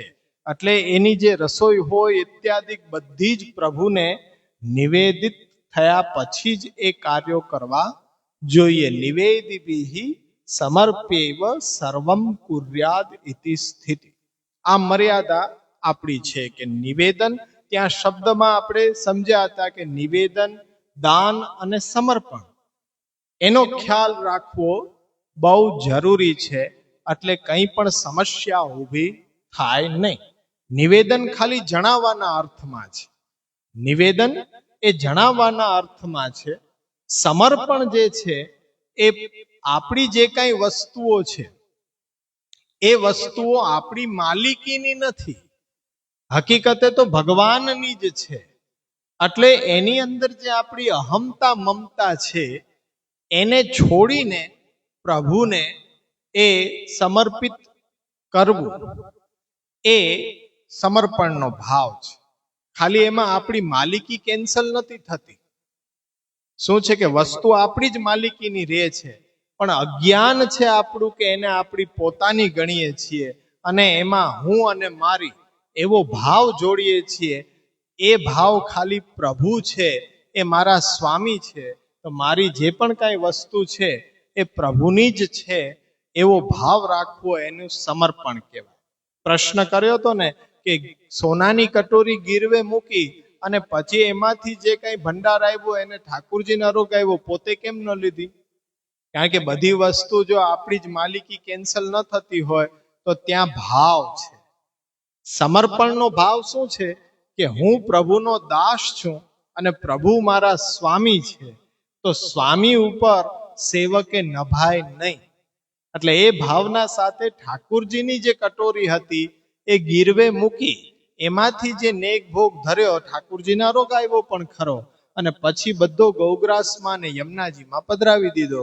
ગુસાઈજી અને ગોપીનાથજી નાના હતા છતાં પણ એમને લેવા દીધું નહીં. એટલે પ્રશ્ન એ આવે કે ત્યાં ઊભી વસ્તુ એ થાય કે સમર્પણ એટલે ઠાકોરજીને આપણે એ ભાવના સાથે દરેક વસ્તુ છે એ અંગીકાર કરાવીએ. વિનિયોગ, વિનિયોગ એટલે સાક્ષાત પ્રભુની સેવામાં એને વાપરવું, વિનિયોગ. સમર્પણ આપણી જ વસ્તુનું થઈ શકે. અહમતા મમતા નું આપણી જે કાંઈ વિષય વસ્તુ વ્યક્તિઓ છે એનું જ સમર્પણ થઈ શકે. પારકા પૈસા કે પારકી સંપત્તિનું સમર્પણ થઈ શકતું નથી. પારકી વસ્તુ સત્તાનું સમર્પણ થઈ શકતું નથી. નિવેદન જે કરતા છે એની જ માલિકીની જે કાંઈ સત્તા છે એનું જ સમર્પણ એના ઠાકુરજીમાં થઈ શકે છે. અન્યથા બીજી કોઈ જગ્યાએ આપણી અહમતા મમતાનું સમર્પણ અન્ય કોઈ ઠાકુરજીને થઈ શકતું નથી. આ સિદ્ધાંતને હૃદયની અંદર, બુદ્ધિની અંદર બંધ બેસાડી લેવો જોઈએ, જેથી કરીને જે પણ કાંઈ ન્યુસેન્સ અત્યારના ચાલી રહ્યા છે એમાંથી આપણે છૂટી જઈએ, કે અહમતા મમતા આપણા ઉપર બિરાજતા ઠાકોરજીને જ એનું સમર્પણ થઈ શકે, અન્ય કોઈ જગ્યાએ એનું સમર્પણ શક્ય નથી.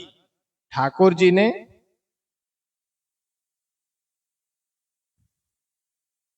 શેનું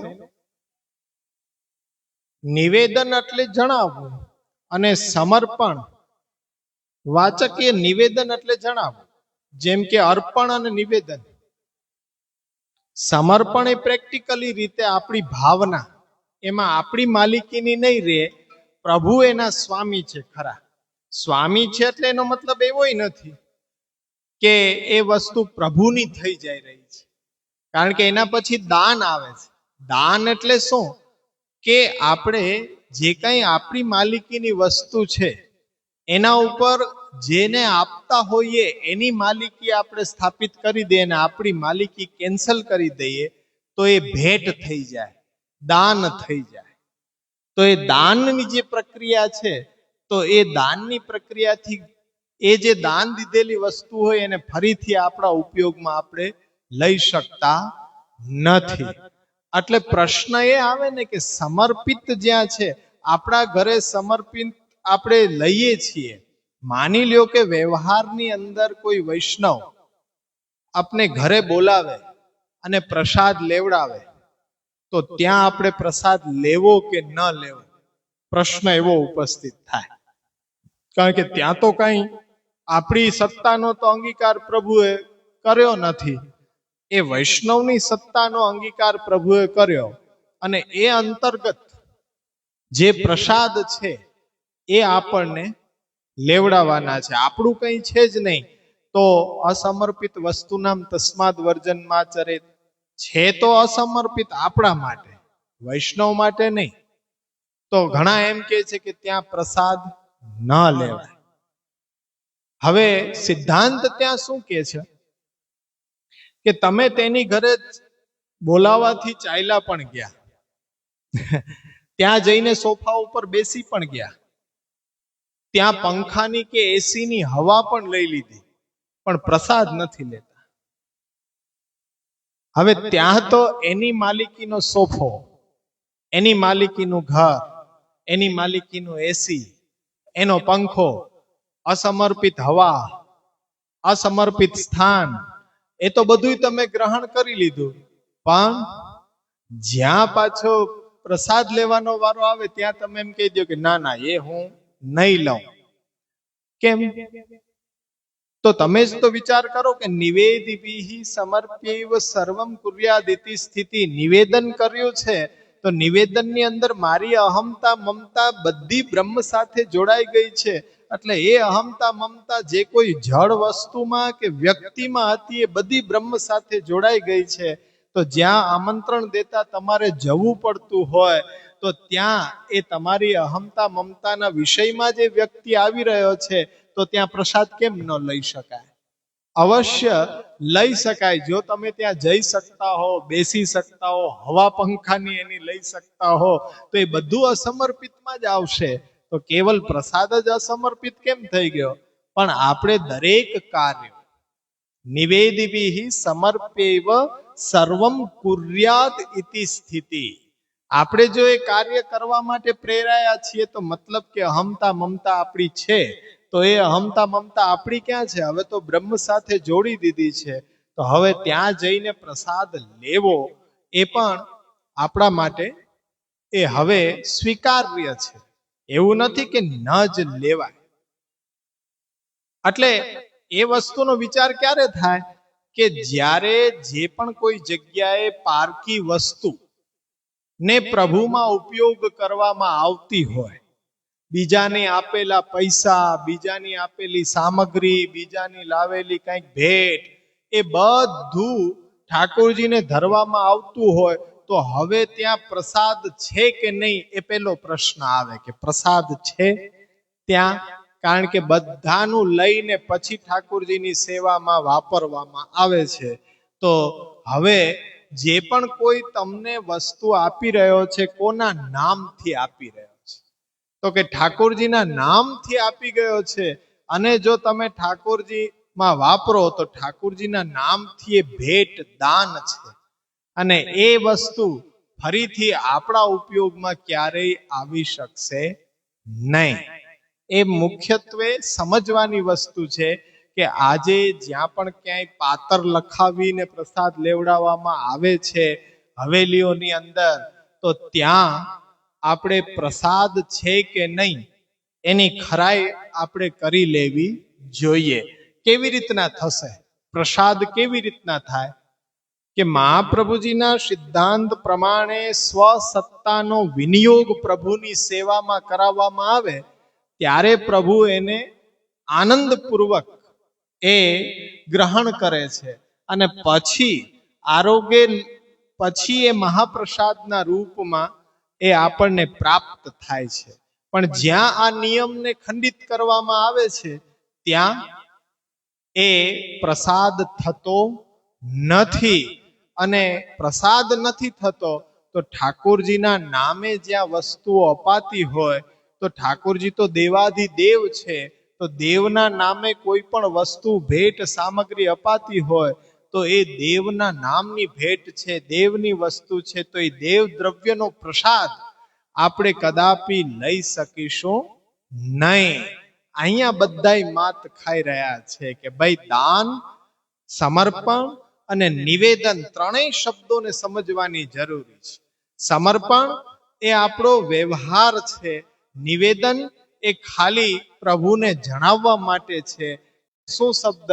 આત્મસમર્પણ. આપણી આત્મા અને આત્મીય સઘળી વસ્તુનું સ્નેહપૂર્વક પ્રભુમાં વિનિયોગ કરાવવું. વિનિયોગ એ ક્રિયા છે. વિનિયોગ એ ક્રિયા છે.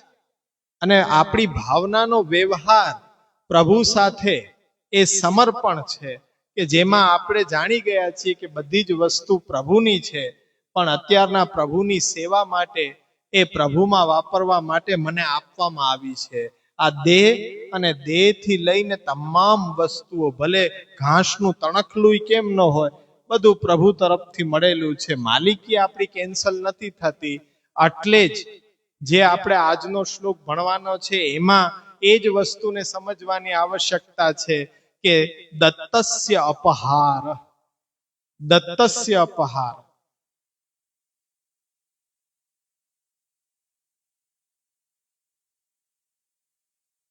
અવશ્ય. એટલે જ જો અસમર્પિત વસ્તુના, હવે વસ્તુ ત્યાં કીધું તો એમાં ખાલી કોઈ સામગ્રી કે વસ્તુ કે એ જ નથી આવતું, પણ વાણી, વર્તન, વ્યવહાર, વિચાર એ પણ બધા ભગવત સમર્પિત હોવા જોઈએ. એટલે એ વસ્તુ પણ ખાસ ધ્યાન રાખવાની. એટલે જ મેં સમજાવ્યું ને કે વૈષ્ણવ થવું અઘરું છે. પહેલા તો માનવ થવું પડશે, પછી વૈષ્ણવતા તો એનાથી પણ બહુ કઠિન પરિસ્થિતિ છે કે પ્રભુ સિવાય, પ્રભુ સંબંધિત વિચાર સિવાય અન્ય વિચાર આવવો જ ન જોઈએ, અન્ય ક્રિયા થવી જ ન જોઈએ. પણ એને કેવી રીતના સમજશો કે આ બધી ક્રિયાઓ છે પહેલા જ આપણે નિવેદિભિઃ સમર્પ્યેવ, સમર્પણ કરીએ છીએ ત્યારે કેવી રીતના કે ભૂતકાળ, વર્તમાન અને ભવિષ્ય, આલોક અને પરલોક ની હવે દરેક વસ્તુ આપણી આત્મા અહમતા મમતા સાથે સંબંધિત હશે, એ બધી વસ્તુને આપણે પ્રભુની સેવાની અંદર એ સમર્પિત કરી ચૂક્યા છીએ. પણ હવેથી જે પણ કાંઈ આપણે નવું કાર્ય કરશું તો એ કાર્યમાં પણ આરંભમાં આપણે સ્મરણ તો પ્રભુનું જ કરશું. સ્મરણ કરી અને પછી એ કાર્ય આપણે કરવા પ્રેરાશું, અન્યથા એ કાર્ય થઈ શકશે નહીં. એટલે અત્યારના નિવેદિભિઃ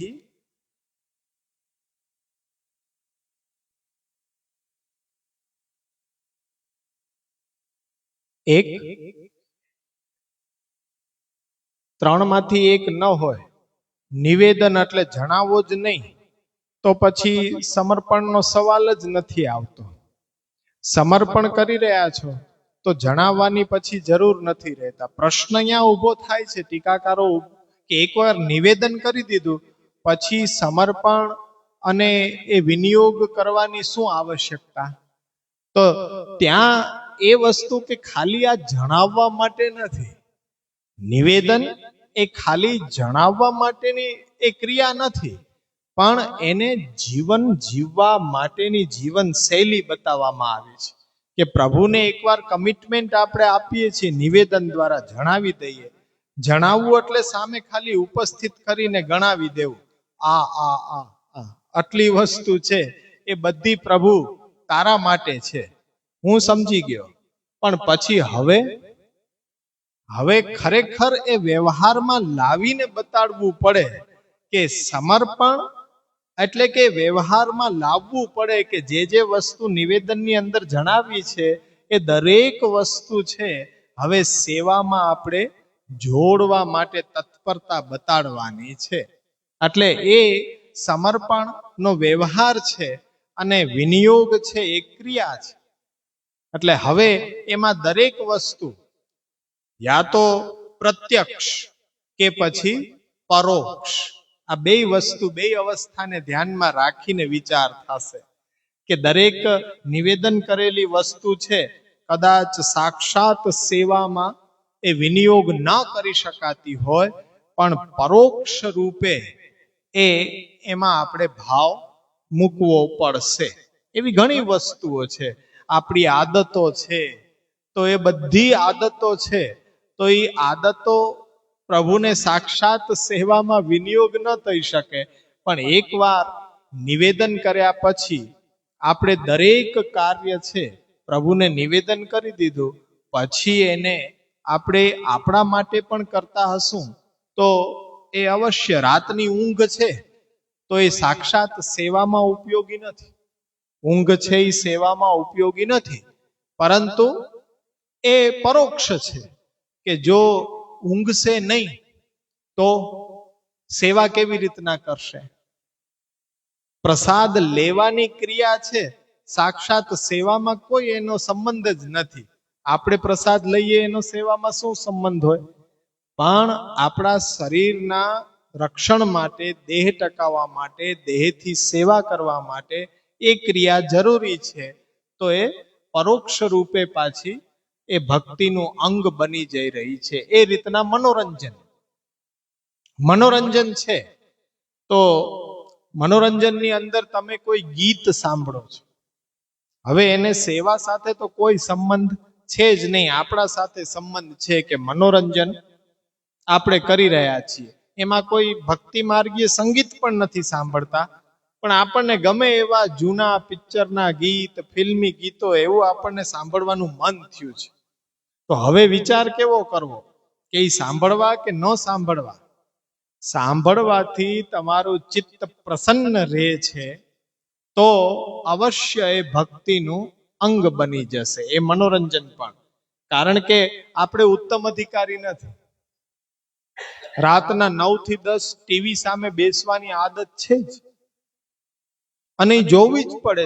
3 સિરિયલો એવી છે કે જે મૂકી ન શકાય, એમ સમજો કે એ જોવાની આદત છે.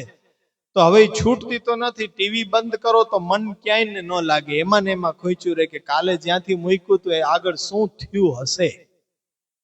એટલે ચિત્ત એમાં ને એમાં પ્રવૃત્ત થતો રહે. પણ એકવાર જોઈ લ્યો નિરાથે 9 થી 10 પછી ભગવદ વાર્તામાં ચિત્ત લાગે, બાકી ચિત્ત ત્યાં જ રહે. કારણ કે ઉત્તમ અધિકારી નથી. એટલે આવું બનવું સહજ છે. પ્રશ્ન આવે કે સવારના ઉઠીને પેલા કે નાય નહીં, ચા પાણી પી લે, પછી છાપું ખોલીને બેસે. સીધા કે અપ્રસમાં આવી જતા હોય તો ઠાકોરજીને કે મંગલ ભોગની બધી તૈયારી કરી દે, બધું કે પછી જગાડી ભલે હું દઉં, પણ એ તૈયારી તો બધું કરી દે. એટલો સહારો તો આપે, પણ એ કે 1 કલાક છાપું ન વાંચી લે ત્યાં સુધી પછી કે અપ્રસ કરવા ન જાય. હવે આવા પ્રશ્નોનું કરવું શું? અત્યારના અમારી કફોડી પરિસ્થિતિ છે. સીધો પ્રહાર અમારા ઉપર આવે એટલે અમારે શું જવાબ દેવો, શું પ્રત્યુત્તર, બહુ સમજીને દેવો પડે. તમારા કરતા અમને વધારે બીક લાગે કે ક્યારે આમાં વાવાઝોડું ઉપડી જાય અને અમારા કહેવાથી અમારા વચન પકડાઈ જાય અને પછી સીધો અમારા ઉપર એટેક થાય. એટલે એમ કહે કે એકવાર એને છાપું આખું વાંચી લેવા દો. એની સાથે કોઈ સંબંધ નથી એને, અને એ છાપું વાંચીને પણ કઈ કૌતૂહલ વિશિષ્ટ છે, એ કઈ કરી શકવાના નથી એ સમાચારની અંદર, અને બસ એને જાણવાની એક જિજ્ઞાસા છે. તો એકવાર એ વાંચન કરી લેશે, પછી એનું મન સેવામાં લાગશે. પણ છાપું જ્યાં સુધી નહીં વાંચે, એની આદત છે કે જો ચિત્ત ચકડોળે ચડ્યું રે આપણું. એવા ઉત્તમ અધિકારી તો નથી કે ઠાકોરજીનું સ્મરણથી ચિત્ત ચકડોળે ચડે, પણ આમાંથી આપણે રોકાશું ને, કંઈ નહીં કરવા દે, ટીવી નહીં જોવા દે, તો બીજે દિવસે રસોઈ કરતા કરતા મન એમ જશે. પાડોશવાળાને પૂછ્યા હું જલ્દીથી કે શું થયું, તુલસી ઘરમાં રહી કે ભાગી ગઈ?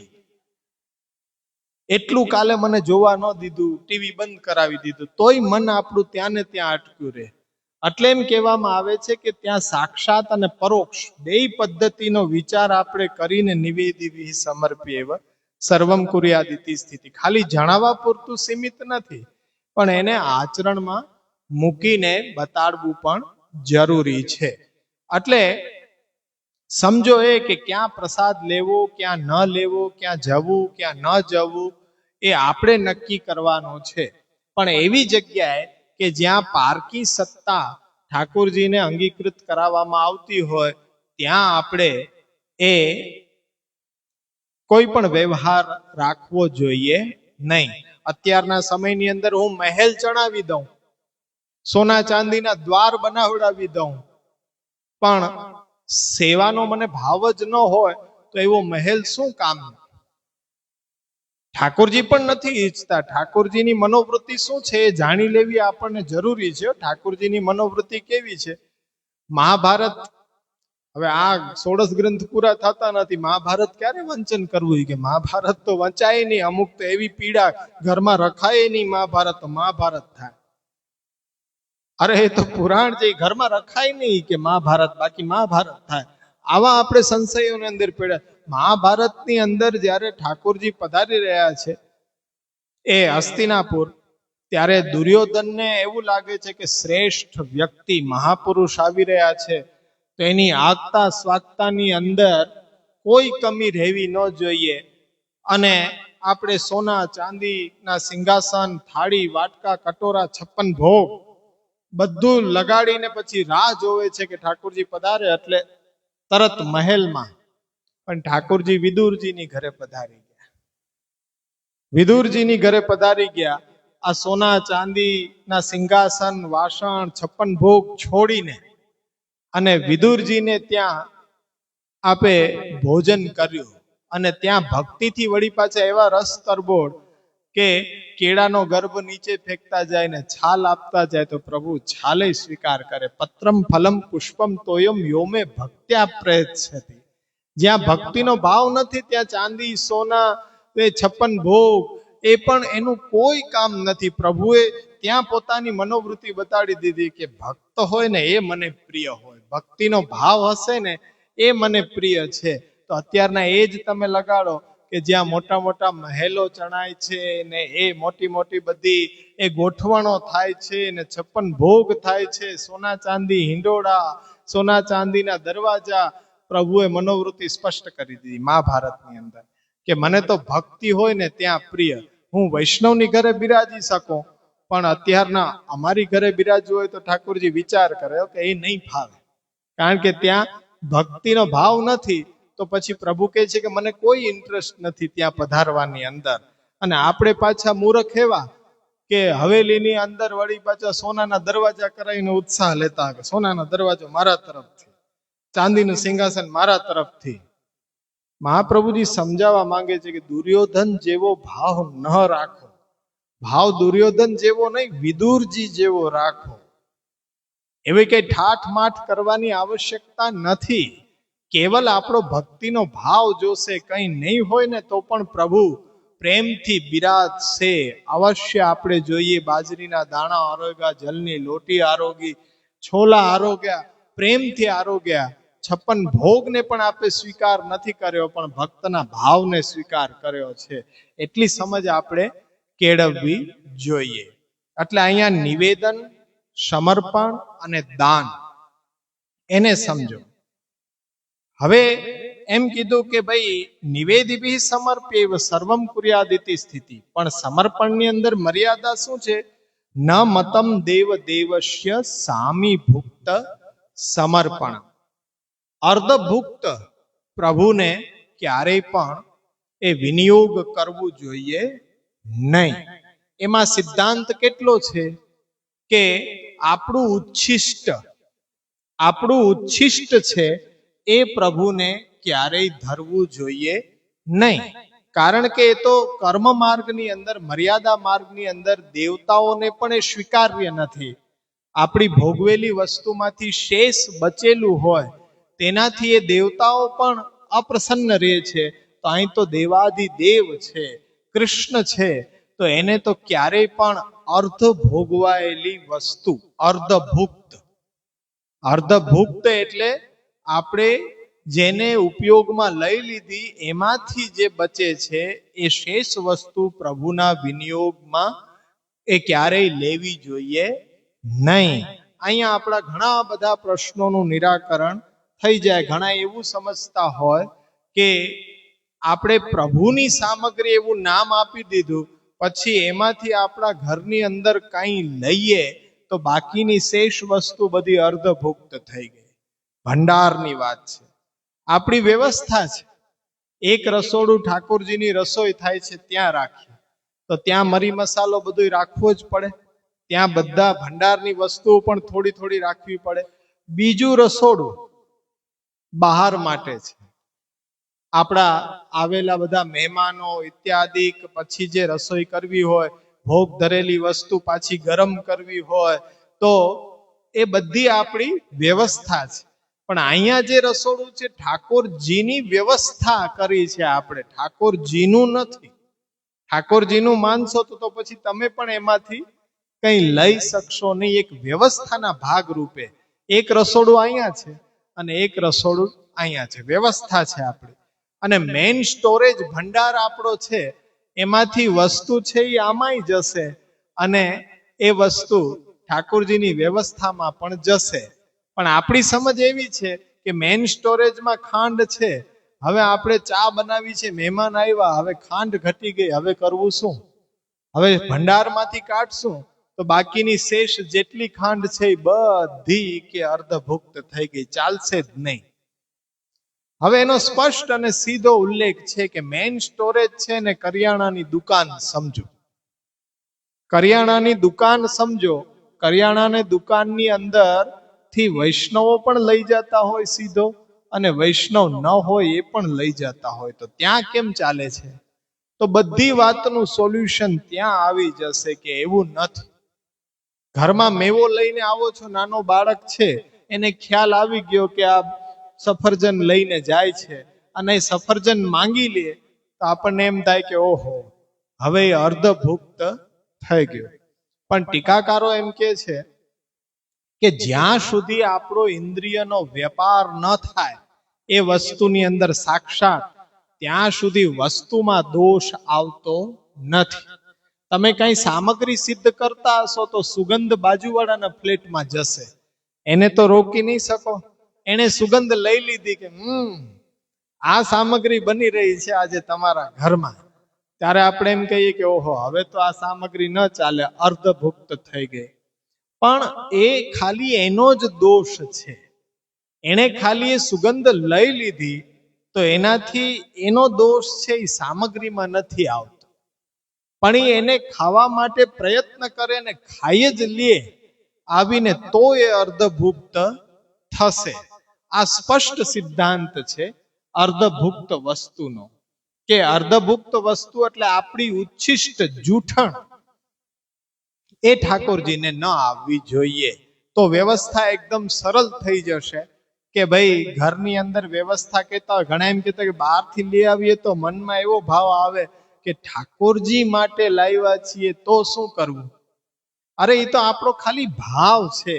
વ્યવસ્થાના રૂપે જે પણ કઈ વસ્તુ લઈએ છીએ એ આપણા પ્રભુ માટે જ તો લઈએ છીએ, અને પ્રભુને ધરી અને પછી આપણે પ્રસાદના રૂપમાં એનો ઉપભોગ કરીએ છીએ.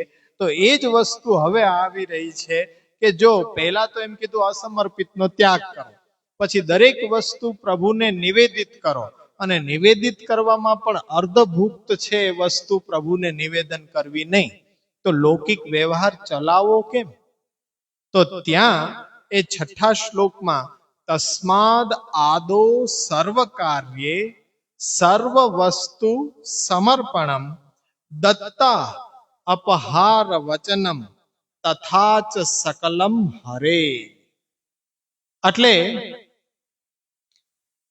તસ્માદ તેથી, આદો એટલે પ્રારંભમાં જ, દરેક કાર્ય કરતા પૂર્વે પ્રારંભથી જ, સર્વ કાર્ય બધા કાર્યો, સર્વ વસ્તુ બધી જ વસ્તુ પ્રભુને સમર્પિત કરી દો. દત્તા અપહાર, દત્તસ્ય અપહાર, દત્ત એટલે આપવું, ભેટ કે દાનના રૂપમાં. પછી અપહાર, પાછી એ વસ્તુ આપણા ઉપયોગમાં લેવી. તથા ચ સકલમ હરે, એટલે જે કાંઈ વસ્તુઓ પ્રભુની છે એ વસ્તુઓ આપણા ઉપયોગમાં ન લઈ શકાય. ન ગ્રાહ્યમ ઇતિ વાક્યમ હિ ભિન્ન માર્ગ પરમ મતમ. હવે આ જે દત્તસ્ય અપહારનું વચન છે ને, કે દીધેલી વસ્તુ પાછી આપણા ઉપયોગમાં ન લેવી, એ અન્ય માર્ગ એટલે કર્મ ઉપાસના માર્ગનો નિર્દેશ ત્યાં કર્યો છે. કે કર્મ ઉપાસના માર્ગની અંદર મર્યાદા માર્ગનું આ વિધાન છે, પુષ્ટિ માર્ગની અંદર એ સ્વીકાર્ય નથી. આ મત જે આ વિચાર, મતમ એટલે વિચાર, એ અન્ય માર્ગનો છે, કે જે પુષ્ટિ માર્ગ સિવાયના માર્ગોની અંદર આવો નિયમ, પૂજા માર્ગ ચાલતો હોય તો ત્યાં અવશ્ય નિયમ છે કે ભાઈ જે દીપક, જે દીવડો પ્રભુની સેવામાં આપણે પ્રકાશ માટે કર્યો હોય, તો એનો પ્રકાશ પણ આપણા ઉપયોગમાં લઈ શકાય નહીં, એવું વિધાન શ્રીમદ ભાગવતની અંદર એકાદશ સ્કંદમાં આવી રહ્યું છે.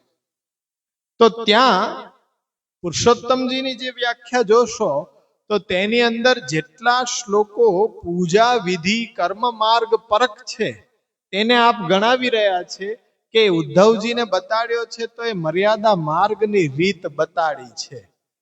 પણ અહીંયા તો શું લાગુ પડશે કે જેમ ઉદ્ધવજી કહે છે કે હે ભગવાન, અમે આપના દાસ છીએ, આપના દ્વારા ભોગવાયેલી દરેક વસ્તુને પ્રસાદ રૂપે અમે અમારા જીવન નિર્વાહ માટે ઉપયોગ કરી રહ્યા છીએ, તો એનાથી જ અમે આપની માયાને જીતી શક્યા છીએ. આ વિધાનથી બતાડે છે કે ભક્તિ માર્ગની અંદર તો એ દત્તસ્ય અપહારનો નિયમ લાગુ પડતો નથી, કારણ કે અહીંયા દાન થતું નથી, અહીંયા સમર્પણ છે, અહીંયા માલિકી છે આપણી કેન્સલ નથી થતી, પણ માલિકી આપણી જ રહે છે. એટલે આપણે પ્રભુને વિનિયોગ કરાવીને દરેક વસ્તુ આપણા ઉપયોગમાં લઈ શકીએ છીએ. દત્તસ્ય અપહારનું વચન છે એ ભિન્ન માર્ગ પરમ મતમ, એ આપણા માર્ગને લાગુ પડતું નથી. અન્યથા તો પછી આપણે ભોગ ધરીને કોઈ પણ વસ્તુ લઈ ન શકીએ. આપણી રસોઈ અલગ બને, અલગ રસોઈ બને તો અસમર્પિત વસ્તુ નામ તસ્માદ વર્જન માચરે, તો પ્રશ્ન ઊભો થઈ જાય. એટલે અહીંયા એ આપણા માર્ગમાં સ્વીકાર્ય નથી. મહાપ્રભુજીએ ભિન્ન માર્ગ પરમ મતમ કહીને કે આ અન્ય માર્ગનો એ વાક્ય છે એ આપણા સંપ્રદાયની અંદર લાગુ પડતું નથી. તસ્માદ આદૌ સર્વ કાર્ય, એટલા માટે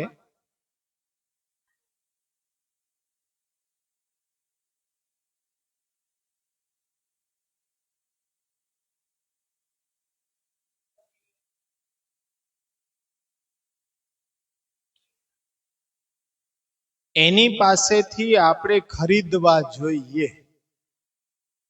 ફૂલ લઈ આવે છે, એની વાડીના છે, તે જ મોટો પ્રશ્ન છે કે આપણી સત્તામાં ક્યારે આવશે કે જ્યારે આપણે એનું મૂલ્ય ચૂકવી દેશું ત્યારે આવશે.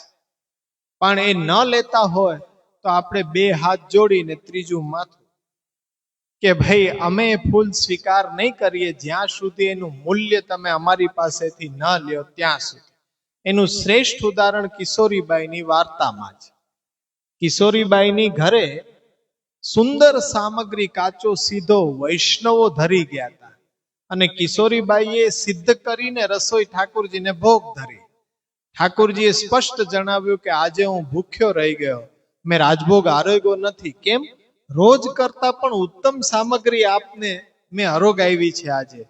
પણ એમ કીધું કે અહીં તો હું તારી જ સત્તાનો ઉપભોગ કરવા માટે બિરાજું છું, બીજાની સત્તાનો ઉપભોગ કરવા માટે હું અહીંયા બિરાજો નથી. એટલે તે કેમ આવું કર્યું? બીજાની લાવેલી સામગ્રીમાંથી રસોઈ કરીને મને ભોગ કેમ ધર્યો? એટલે હું નથી આરોગ્યો. સ્પષ્ટ પ્રભુએ સ્વીકાર કરશે નહીં કે જે આપણે ભલે ગમે તે રીતે આપણું મન મનાવીને પણ પ્રભુની સેવામાં એ વાપરી દીધું. પ્રશ્ન ત્યાં જ ઉભો થશે કે એવો વ્યવહાર જ્યાં ચાલતો હોય ત્યાં આપણને નિમંત્રિત કરવામાં આવે ત્યારે આપણે કરવું શું? કારણ કે પ્રભુ લેતા નથી.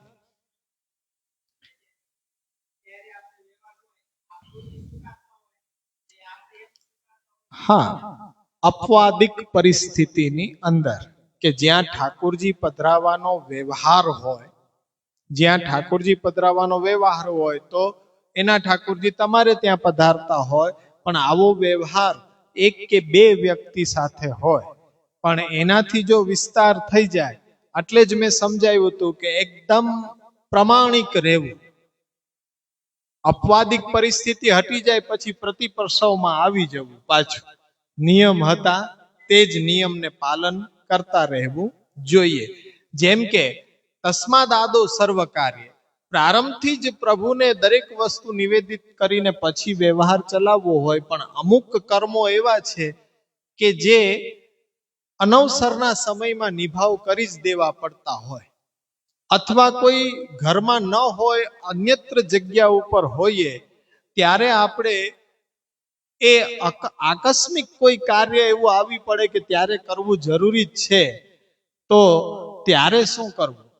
એ કાર્ય પ્રભુને આપણે સમર્પિત તો નથી કરી શકતા. એ જ સમયે ઠાકોરજી અનવસરમાં બિરાજી રહ્યા છે અને ત્યારે ને ત્યારે આપણે પૂર્ણ કરવું જરૂરી છે. તો ત્યાં પુરુષોત્તમજી એમ સમજાવે છે કે જ્યારે સમર્પણ એ ઘરમાં હોઈએ ત્યારે આપણે દરેક ક્રિયાઓ પ્રભુને સમર્પિત થઈને જ કરતા હોઈએ, પણ અમુક બાબતો આકસ્મિક કાર્યો છે એ જ જગ્યા ઉપર એ જ સમયમાં પૂર્ણ કરવાના હોય તો ત્યારે પ્રભુનું મનથી સ્મરણ કરો, ત્યારે નિવેદન જ સમર્પણ બની જશે. નિવેદન જ સમર્પણ બની જશે. ત્યારે તમારે ભગવત નામ લઈ મનોમન વિનંતી કરીને એ કાર્ય પૂર્ણ કરી દેવાનું રહેશે. પછી ઘરે આવી અને એ પ્રભુને નિવેદન કરવાનું રહેશે. પણ આ ક્યારે? અપવાદિક, આકસ્મિક કોઈ કાર્ય કરવું જ પડે અને એવી કોઈ જગ્યાએ ફસાઈ ગયા કે જ્યાં હવે પ્રસાદ લેવા સિવાય છૂટકો નથી અને ત્યાં લેવો જ પડે એમ છે, કોઈ રીતે છૂટી શકાય એમ છે નહીં, ત્યારે તમે મનોમન પ્રભુનું સ્મરણ કરી એક વ્યવહાર નિભાવવા ખાતર એ તમે ત્યાં લઈ શકો. પણ આનો વિસ્તાર કરી દેવો એ અધર્મ છે. પછી એમ કે છે કે હવે તો ગમે ત્યાં લઈ લેવાની છૂટ છે ને, મનમાં બેસીને શ્રી કૃષ્ણ શરણમ કર, હોટલમાં બેસી ગયા ને શ્રી કૃષ્ણ શરણમ લઈ લીધું તો અધર્મ થશે. આનો વિસ્તાર ન કરવો અપવાદિક પરિસ્થિતિ છે કે આવું ન છૂટકે ક્યારેક બની જાય ને કરવું પડ્યું હોય, લઈ લ્યો, ઘરે આવીને નિવેદન કરો કે હવે પછી આવી ભૂલ ક્યારેય થશે નહીં. ફરીથી આપણું મનમાં પશ્ચાતાપ નથી, કોઈ કરવું પણ પડે, કારણ કે આપણે સમાજમાં રહીએ છીએ, વ્યવહારમાં રહીએ છીએ. એ જ વસ્તુ સમજાવવાનો પ્રયત્ન કરું છું, પ્રેક્ટિકલ બનાવવાનો પ્રયત્ન કરું છું તમને, કે જડતા નહીં. અમુક કાર્ય એવા હશે કે તમારે કરવા જ પડશે, પણ એને અપવા વાલા હવે આવું બધું તમે કયો છો એના કરતા હવે અમે આપના ને આપ અમારા, જે કાંઈ છે એ બધું આપનું જ તો છે ને. અમે એમ કહીએ બોલવું એના કરતા તમે ઓન પેપર જ કરો. થઈ શકે, હવે થઈ શકે એનો ખર્ચ અમે કરશું. થઈ શકે, ન થઈ શકે ને તો મૂલ્ય લઈ લ્યો ચૂપચાપ, કે જે સિદ્ધાંત છે આપના માટે છે, અમે આપ દેશો એ સ્વીકાર કરીશું. પછી હા, કઈ ભેટ?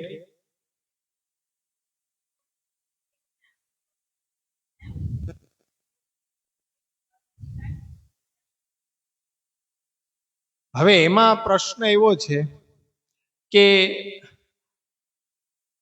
અમારો આ સિદ્ધાંતનો પાછો છૂટછાટ વાળો રસ્તો તમે ગોતી લ્યો. પાછો એ કેવું છે એમ કહું, આ કેસરની ડબ્બી અમે આપને આપી રહ્યા છે, ઠાકોરજીને નથી આપી રહ્યા. પાછળથી બોલે પાછો એટલું વિચારે નહીં કે ખબર ન પડવા દેવાય એમ. એટલે અમને ખબર પડી જાય કે ઈરાદો તો ઠાકોરજીને અરોગાવાનો જ છે ને, કે બાવા તો કઈ કેસરની ફાકડી ભરતા નથી. એ તો આપણને ખબર છે. એ ઉપયોગ તો શેમાં કરશે? સામગ્રીમાં જ કરશે ને, એ ઠાકોરજીને પાછી ધરશે.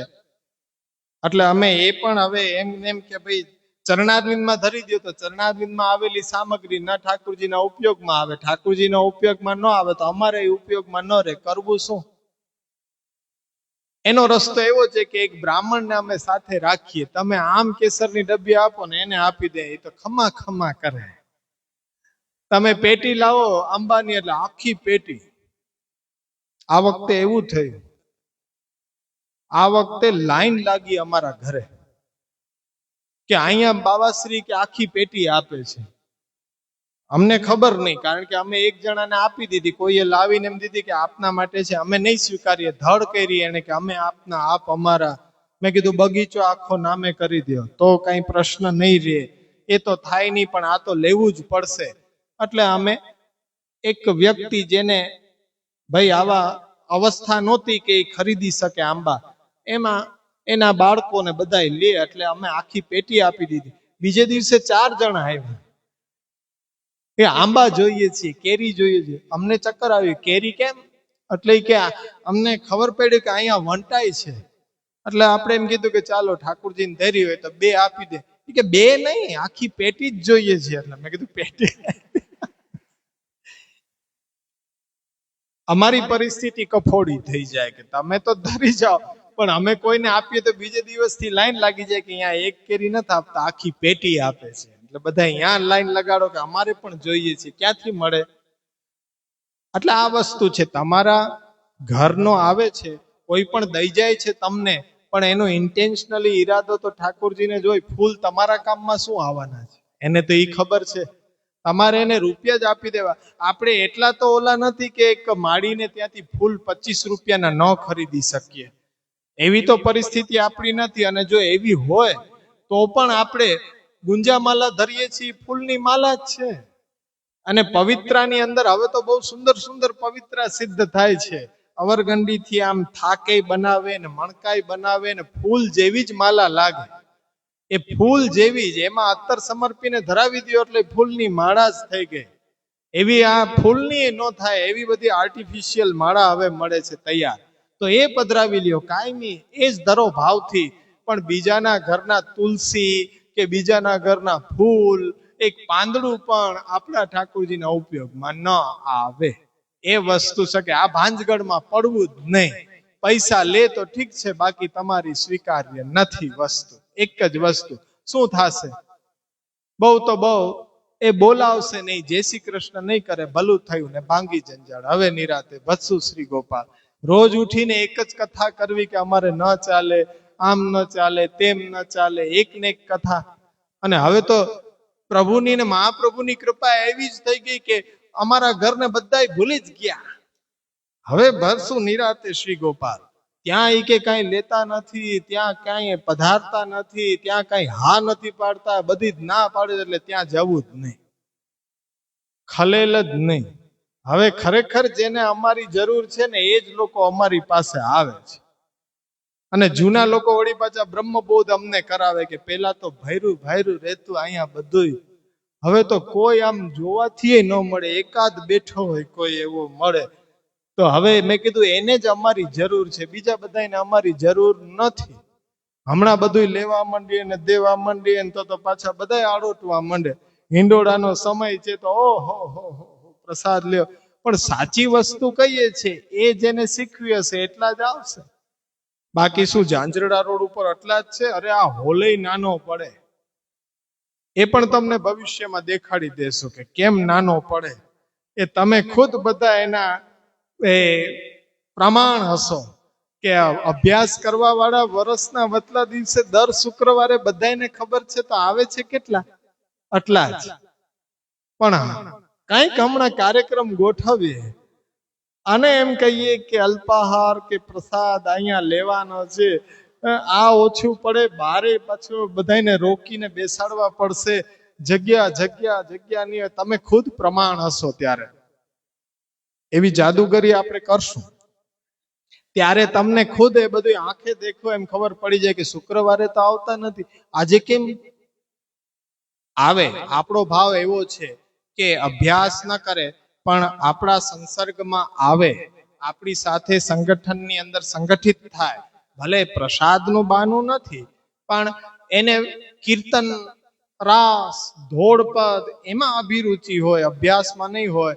પણ આપણું એક વિચારધારા એવી છે કે એને આપણે ભલે રાસ, કીર્તન, ધોળમાંથી સત્સંગની અંદર આપણે વાળવા છે.